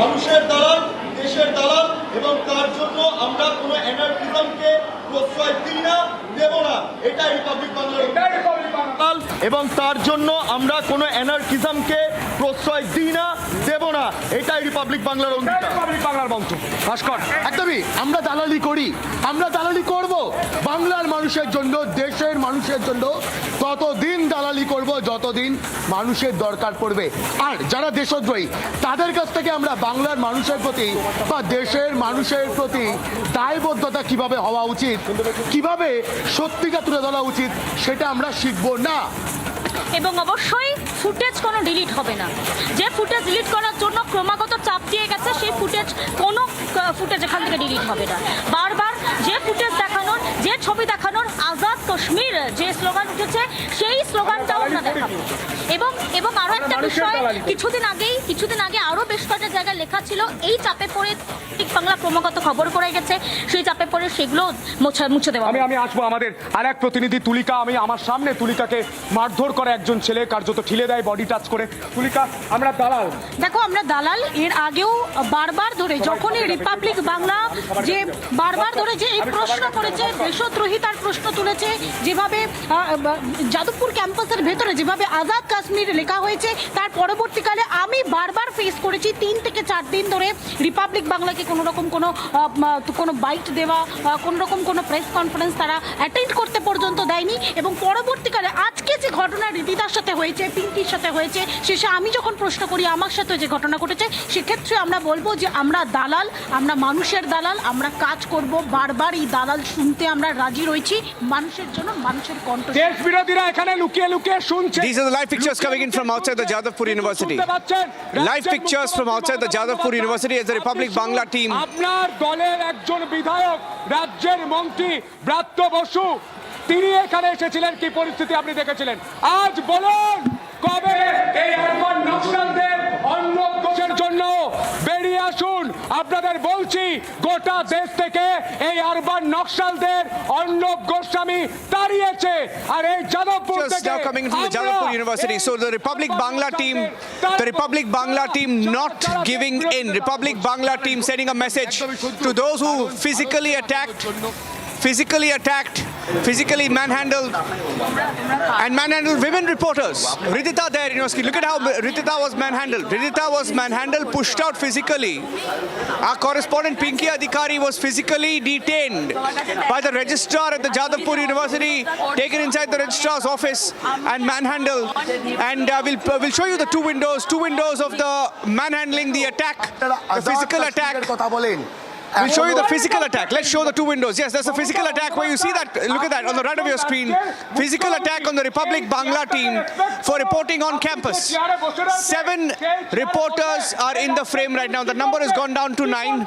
If they wanted Republic Bangla to leave the campus, that is not happening. Republic Bangla team in bigger numbers. There are 9 reporters holding fort at the Jadavpur University.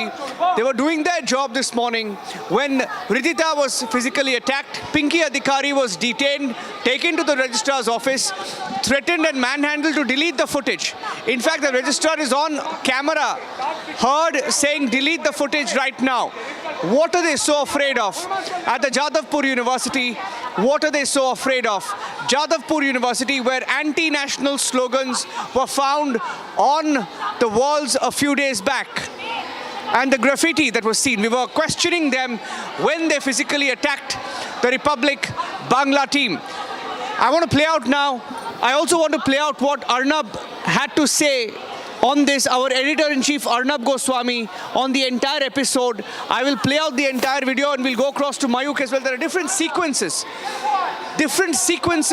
of what happened, right from being targeted as we were reporting on campus, and then one of our reporters physically detained, another reporter manhandled and taken inside the registrar's office, another reporter threatened and asked to delete the footage. And it's all on camera. And they wanted us to get out. Look at that, look at that. Look at how they tried to push out our reporters, our team of reporters. Shantupan there. Shantupan being assaulted, being attacked by that security official there at the Jadavpur University campus, asked to leave the campus immediately as they were reporting factually. But the team of reporters at Republic Bangla not leaving the Jadavpur University, standing forth. In fact, we've increased the number of reporters who are reporting live from the campus right now. And I'm going to play out that entire sequence as it happened. Look at that. Woman reporter Ridita being hounded and attacked by those on campus. Staff plus security plus some of the students who joined hands to physically attack and manhandle our reporters. That's the entire sequence of how it happened. I want to go across to Mayuk as well. Mayuk and a team of reporters live from the Republic Bangla team will get some responses to this as well. I also have Suesha and Rakshita join us live. Suesha and Rakshita, you've been speaking to different people who are aware of what's been happening at the Jadavpur University campus in the last few days. And we've been reporting that as well. Anti-national slogans. I don't know what they're afraid of, that they want to push the reporters out.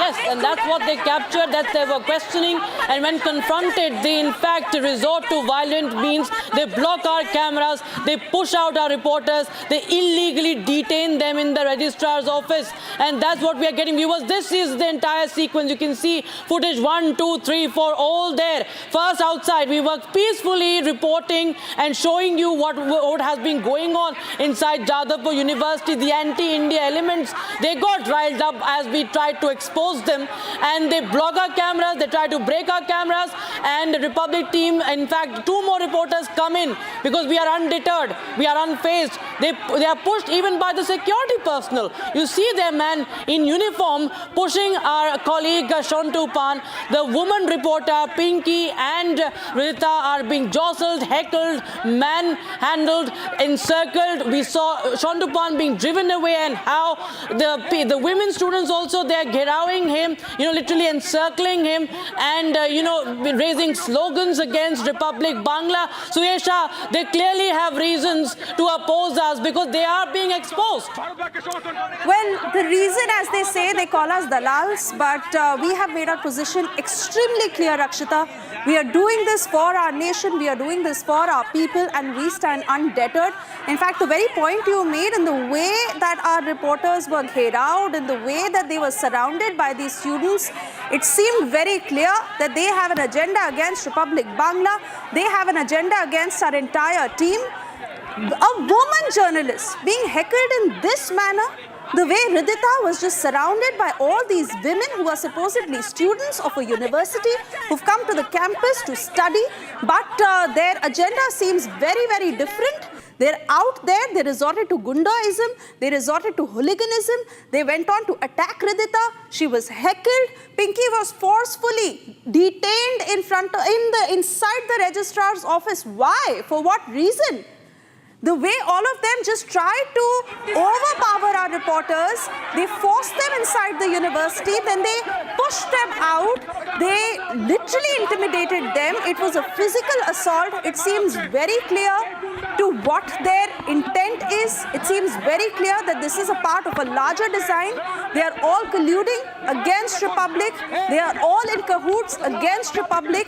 And the way they went on to attack our reporters, force them out, push them out, physically assault them. All this caught on camera for 40 long minutes, and it continues. Literally for an hour, it went on live camera. They were not scared. They took the law and order in their hands, and this is how they treated journalists. We were forced outside the campus, but more importantly, they resorted to physical assault. And Mamata administration is a mute spectator. She, in fact, we see that there is no word, no action being taken. And in fact, Republic TV, Republic Bangla's, the line is chokke chokke. That means that we will look into the eyes and we will say the truth. We will speak the truth. And that's what my colleague Ridhita, Shantupan, Pinky have been doing. They have been facing them. They were undeterred. They continued with their relentless coverage. Even you see what's happening. You can see how they are being heckled, how they've been jostled, they've been pushed around, driven out. But still, the number of Republic Bangla reporters, viewers, is only increasing on ground. And we have pledged that we continue. We will continue to show you the truth. We will not be affected. We will not be deterred. We will not bow down before such hooliganism that has been, this assault, this violent assault that has been caught on camera, viewers. And we are the agents of the people. We are the agents. We are the voices of the people of this country, the people of West Bengal, and we continue to do that despite being physically attacked. You see a woman reporter, the way she is being pushed out. She was dragged by the security forces of the Jadavpur University and also Mamata administration. Shantupan, he has been arrested before also by a Mamata Banerjee government, viewers. It's not the first time Republic Bangla is facing this sort of an assault. We have been showing you, it is the #1 Bangla channel, and we see how we continue to be attacked because we show the truth, we speak the truth, we are the voice of the people, we represent the people, and this is what has riled these anti-India, anti-state elements on Jadavpur University, and those activities that have been going on for days now. Republic has been on the forefront to report all of that since day one, Suyesha, and we will continue to do so. More and more Republic correspondents and anchors are on ground zero. Despite what is happening, no one has come to, even ask what has happened, how a woman has been assaulted. Woman is not safe. The reporters are not safe in the state of West Bengal. This is all happening right under the nose of Mamata Banerjee. The state-run Jadavpur University is the latest testimony. But my point is, Rakshita, what riles up these students? We went on the ground, we asked them a straight-up question to the kind of activities that were unfurling on the campus. In fact, we straight up asked them why these anti-India posters, why these anti-India elements and slogans, but they went on to attack us. We asked them what is their ideology, do they support such divisive actions in the country, but they instead went on to heckle our reporters. What is it that riles them up? We went on to report, and Ridhita kept maintaining that. She said, I'm here, I'm doing my job, I'm asking you a question, you answer my question, and I will leave from here. But no, like I've been maintaining that it was part of a bigger design, it was part of a bigger plan. The way all the students just came and surrounded our team, the way they must have brought each other in, and in the numbers that they came in. It was literally the campus against 7 reporters of ours, and in fact at that time there were about 3 reporters inside the campus, 3 reporters, 3 camera persons who were doing their coverage. We were doing our job on the ground, but all these students who ensured that they built up a force to surround Team Republic, heckle us, physically assault us, and move us outside the campus. Niranjan, if you're still there, please talk to us because you're monitoring all the live feeds that are coming. 7 reporters of Republic Bangla who have stood there outside the campus. We are on a long stakeout, and our message is very clear. We are not going to deter. We are not going to back down. We are going to continue to ask you these questions. Our reporters have been there just asking questions. In fact, there are 2 news points and 2 reasons why we were there. One, the Jadavpur University has been dropped from the Institutes of Eminence list, and that is because the Mamata Banerjee government dropped the budget from 3,000 crore to 600 crore. And yesterday you had a union minister say in the floor of the house saying that budget has been slashed for some reason, and it cannot be in the Institutes of Eminence list, and it has been dropped. And that is because of Mamata Banerjee government refusing to give prominence to academics. And that is why we were there on campus to get the view of students. And secondly, we also know that the Jadavpur University campus is ruled by who we traditionally refer to as urban Naxals. Urban Naxals who the other day put up graffiti, anti-India graffiti on the walls of Jadavpur University. And we were there on campus to question what is going on. And that is when these characters, now we don't know who they are, the attackers, let's refer to them as the attackers or the assaulters, which include a part of the staff, a part of the administration, and a part of the students community as well. The attackers and assaulters, look how they physically manhandled, pushed, tried to break our cameras inside the registrar's office. And they first, let's not forget, they first tried to stop us. We did not stop reporting. And then they took us inside the registrar's office, tried to break the cameras, asked us to delete the footage, held our woman reporter Pinky hostage, detained her inside, asked her to delete. She refused to do that. And then when she refused to do that, along with the video journalist, as more of our reporters reached the Jadavpur University sensing trouble, they physically attacked and pushed our reporters out, calling Republic Bangla names. We don't give a damn if they call us names. But what is really shocking is this physical assault on campus of Jadavpur University. And when you look at these pictures, you realize and understand what is going wrong with the Jadavpur University. And many of them who call themselves students, who came to physically assault, and not just came to assault, they physically assaulted, pushed our reporter, threw her out. Look at that, that's a female reporter. And they're all ganging up to assault Ridhita. This open assault is on camera. They can't even say it hasn't happened. The physical assault has happened. Look at that. Such shameful scenes from the Jadavpur University campus. And then Mamata Banerjee government has this habit of targeting Republic Bangla again and again. And I'm going across, as we look at these pictures, both Suesha and Rakshita, you've been reporting on the field as well. For many years, you've reported in different assignments. But this is unprecedented. And it's happening in Bengal again and again. And yet, nobody has the courage to say a word about it. Mamata Banerjee, let alone do something about it, has targeted the Republic Bangla team. Herself, her government, her party has targeted Republic Bangla, filing case after case. And this is how they get emboldened. Suresh, imagine the plight, when a female reporter, if me and you go to such response if you are on field. Any female reporter, it is so dangerous. Arjun Singh of the BJP joins us on the phone line. Mr. Arjun Singh, it's all caught on camera. It's all on camera. Jadavpur University, we see this hooliganism. We see that a female reporter, 2 female reporters illegally detained.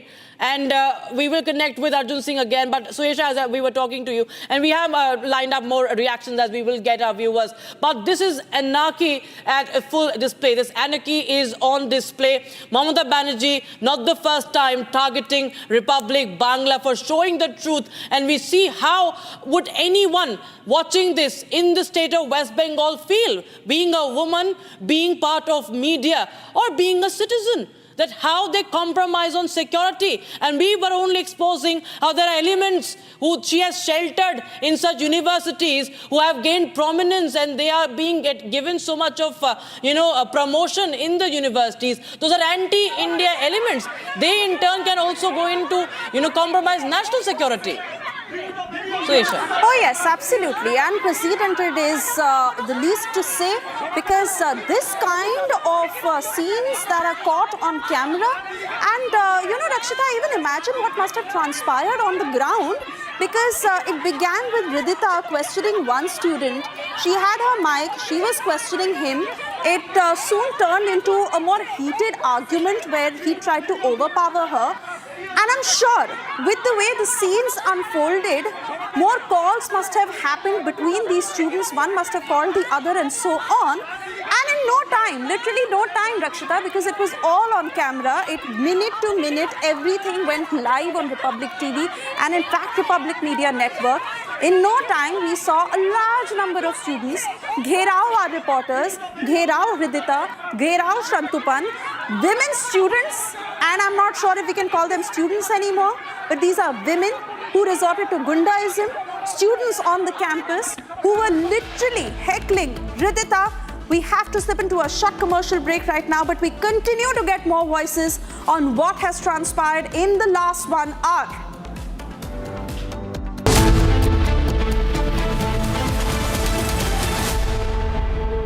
Amity has been ranked India's #1 not-for-profit private university for 11th year, with top 10 ranked institutions in management, engineering, biotech, law, masscom, telecom, hospitality, fashion and more.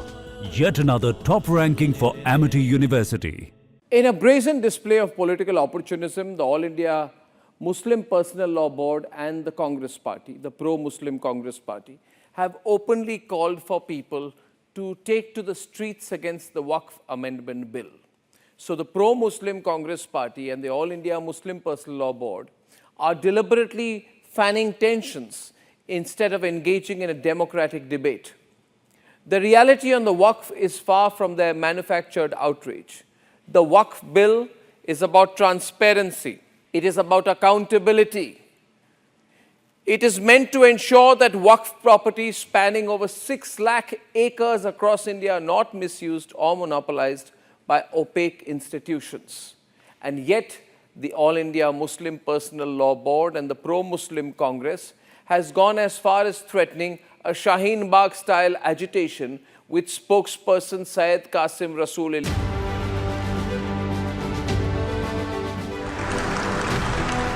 Young girls of today have so many female, especially role models to look up to. Obviously, we've had male athletes, but as females, 25 years ago, we had PT Usha, 30 years ago, then we had Asanya Mirza, and now we have Saina Nehwal, PV Sindhu, Mary Kom. I mean, you can name at least 10 girls, Nikhat Zareen, you can name Deepa Karmakar. We couldn't do that 15 years ago. So it goes to show you how far we've come as a nation.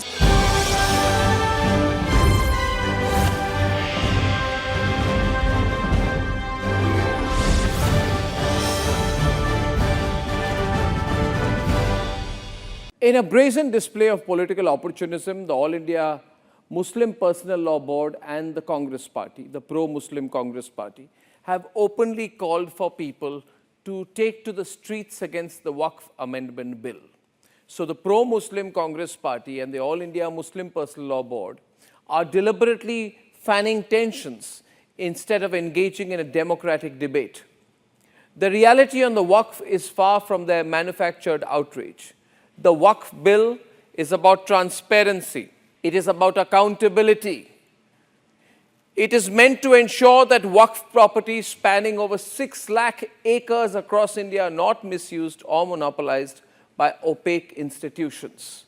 And yet, the All India Muslim Personal Law Board and the pro-Muslim Congress has gone as far as threatening a Shaheen Bagh-style agitation with spokesperson Syed Qasim Rasool Ilyas declaring that, quote, we will hold a massive protest at Jantar Mantar on 17th March 2025, unquote. This, in my view, is a call for mass anarchy, for mob coercion. And the pro-Muslim Congress Party, instead of countering misinformation and street veto, enables this. Senior leader of the pro-Muslim Congress Party, Rashid Alvi, legitimizes the chaos saying, and I quote, if they want to peacefully protest, they have all the right to do so. They must say they will protest like the farmers who shut down the roads. Samsung Galaxy S25 Ultra, powered by Galaxy AI, brings the latest news in a super efficient and summarized format from across the country, only on Republic TV. Republic and Samsung together unfold a new world of possibilities. Let the adventure begin.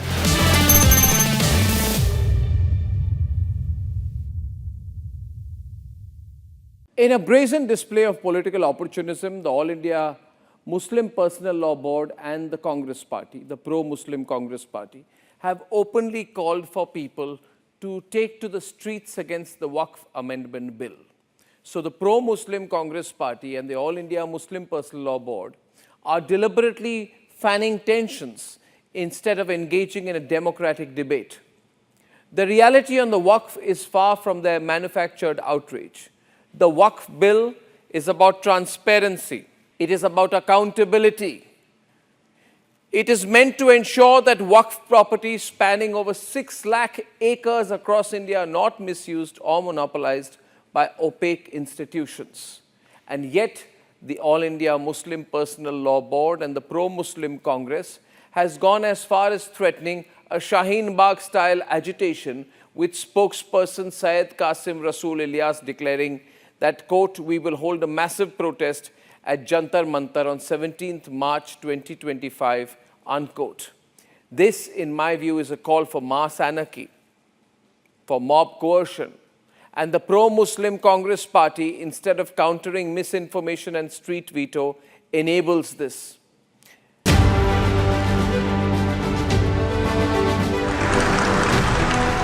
Tamil Nadu has its own issues. Kerala has its own issues. Telangana has its own issues. They want to talk about delimitation. They talk about languages. So your mantra seems to be, while they are saying north versus south, your mantra seems to be, together we can. Limitless India. This is where I am visualizing. Future is for India. Future is for Indians. I don't have any doubt about it.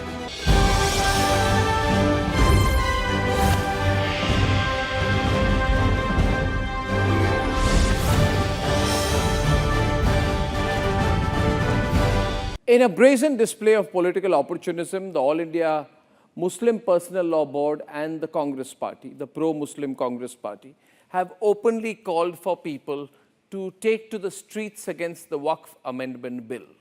So the pro-Muslim Congress Party and the All India Muslim Personal Law Board are deliberately fanning tensions instead of engaging in a democratic debate. The reality on the Waqf is far from their manufactured outrage. The Waqf bill is about transparency. It is about accountability. It is meant to ensure that Waqf properties spanning over 6 lakh acres across India are not misused or monopolized by opaque institutions. And yet, the All India Muslim Personal Law Board and the Pro-Muslim Congress has gone as far as threatening a Shaheen Bagh-style agitation, with spokesperson Syed Qasim Rasool Ilyas declaring that, quote, "We will hold a massive protest at Jantar Mantar on 17th March 2025, unquote. This, in my view, is a call for mass anarchy, for mob coercion. And the pro-Muslim Congress party, instead of countering misinformation and street veto, enables this. Senior leader of the pro-Muslim Congress party, Rashid Alvi, legitimizes the chaos, saying, and I quote, "If they want to peacefully protest, they have all the right to do so. They must say they will protest like the farmers who shut down the roads for 2 years and held sit-ins on the streets." But what exactly in this... From Asia's largest news headquarters, setting the agenda for Bharat.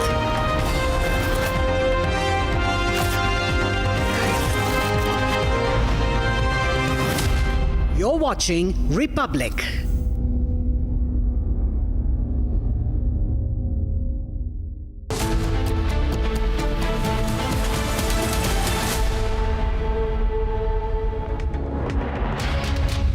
Welcome to Republic TV. I'm Ridhuman and Bhardwaj. Our top focus is going to be on Republic Bangla reporters being attacked at Jadavpur University, and not just attacked, assaulted, not one but many.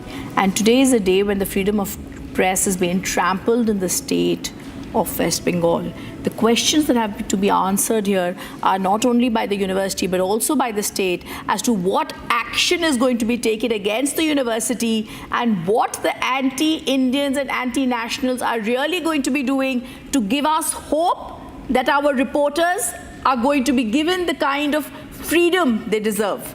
First, we take a look at our headlines and then we come and stay with this top focus. Republic Bangla team is attacked while reporting at Jadavpur University campus.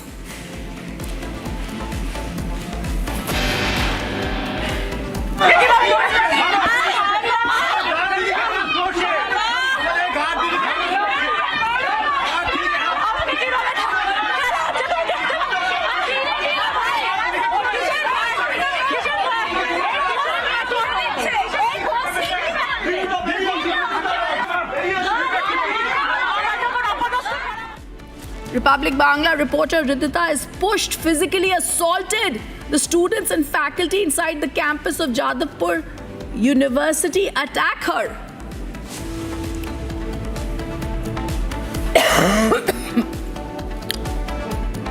Yogi makes his stand clear ahead of Holi celebration, uses full government force in Sambhal to maintain law and order and celebrate the festival.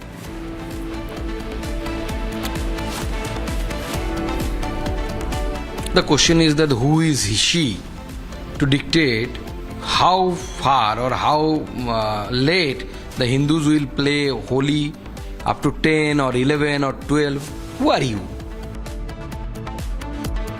Mamata government imposes ban on Holi celebration. BJP calls it appeasement.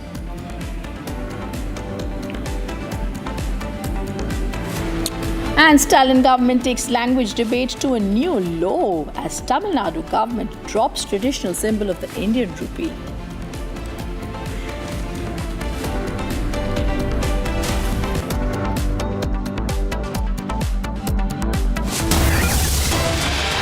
And viewers, I'm going to stay with this focused. Republic Bangla team is attacked while reporting at Jadavpur University campus. Reporter Ridhita is attacked. Pinky is forcefully held inside the registrar's office. Pinky is forced to delete the footage. Our reporter Ridhita was manhandled and attacked inside the Jadavpur University. I'm going to take my viewers through each and every detail about what happened. Let me first, viewers, take you through the Ridhita confrontation that happened. The previous assaults are also going to be taken one by one. It's the freedom of press that has been trampled. A full-blown physical assault on Republic reporters. First, see.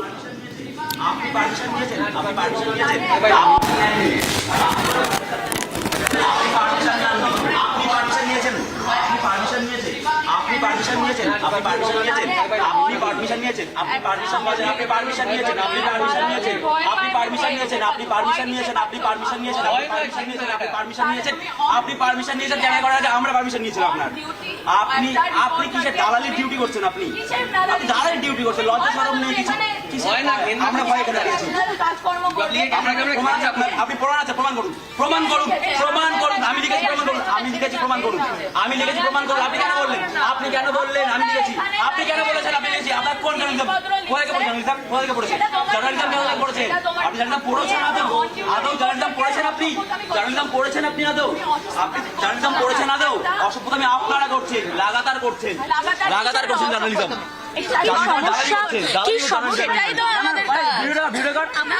সমস্যা একটু জিজ্ঞেস করবো please কাজ নয় দালালি করা আপনার কাজ নয়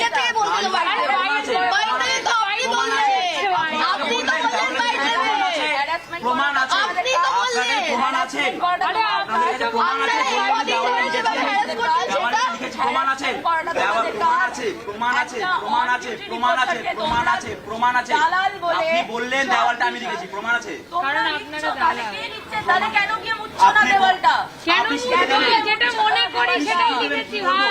আপনি রিপাবলিক ময়ূখের মধ্যে দালাল শিখিয়ে দেবে ময়ূখের মধ্যে দালাল শিখিয়ে দেবে কি করবো আমরা ময়ূখের মধ্যে দালাল শিখিয়ে দেবে ময়ূখের মধ্যে হ্যাঁ আপনি শিখিয়ে দেবো দালালি করলে মানা করবো সেটা করতে স্টুডেন্টরা মানা করবে. And as you'll see the visuals, viewers, after she has been spoken, Ridhita has been attacked at Jadavpur University. These are visuals of how she's being pushed out.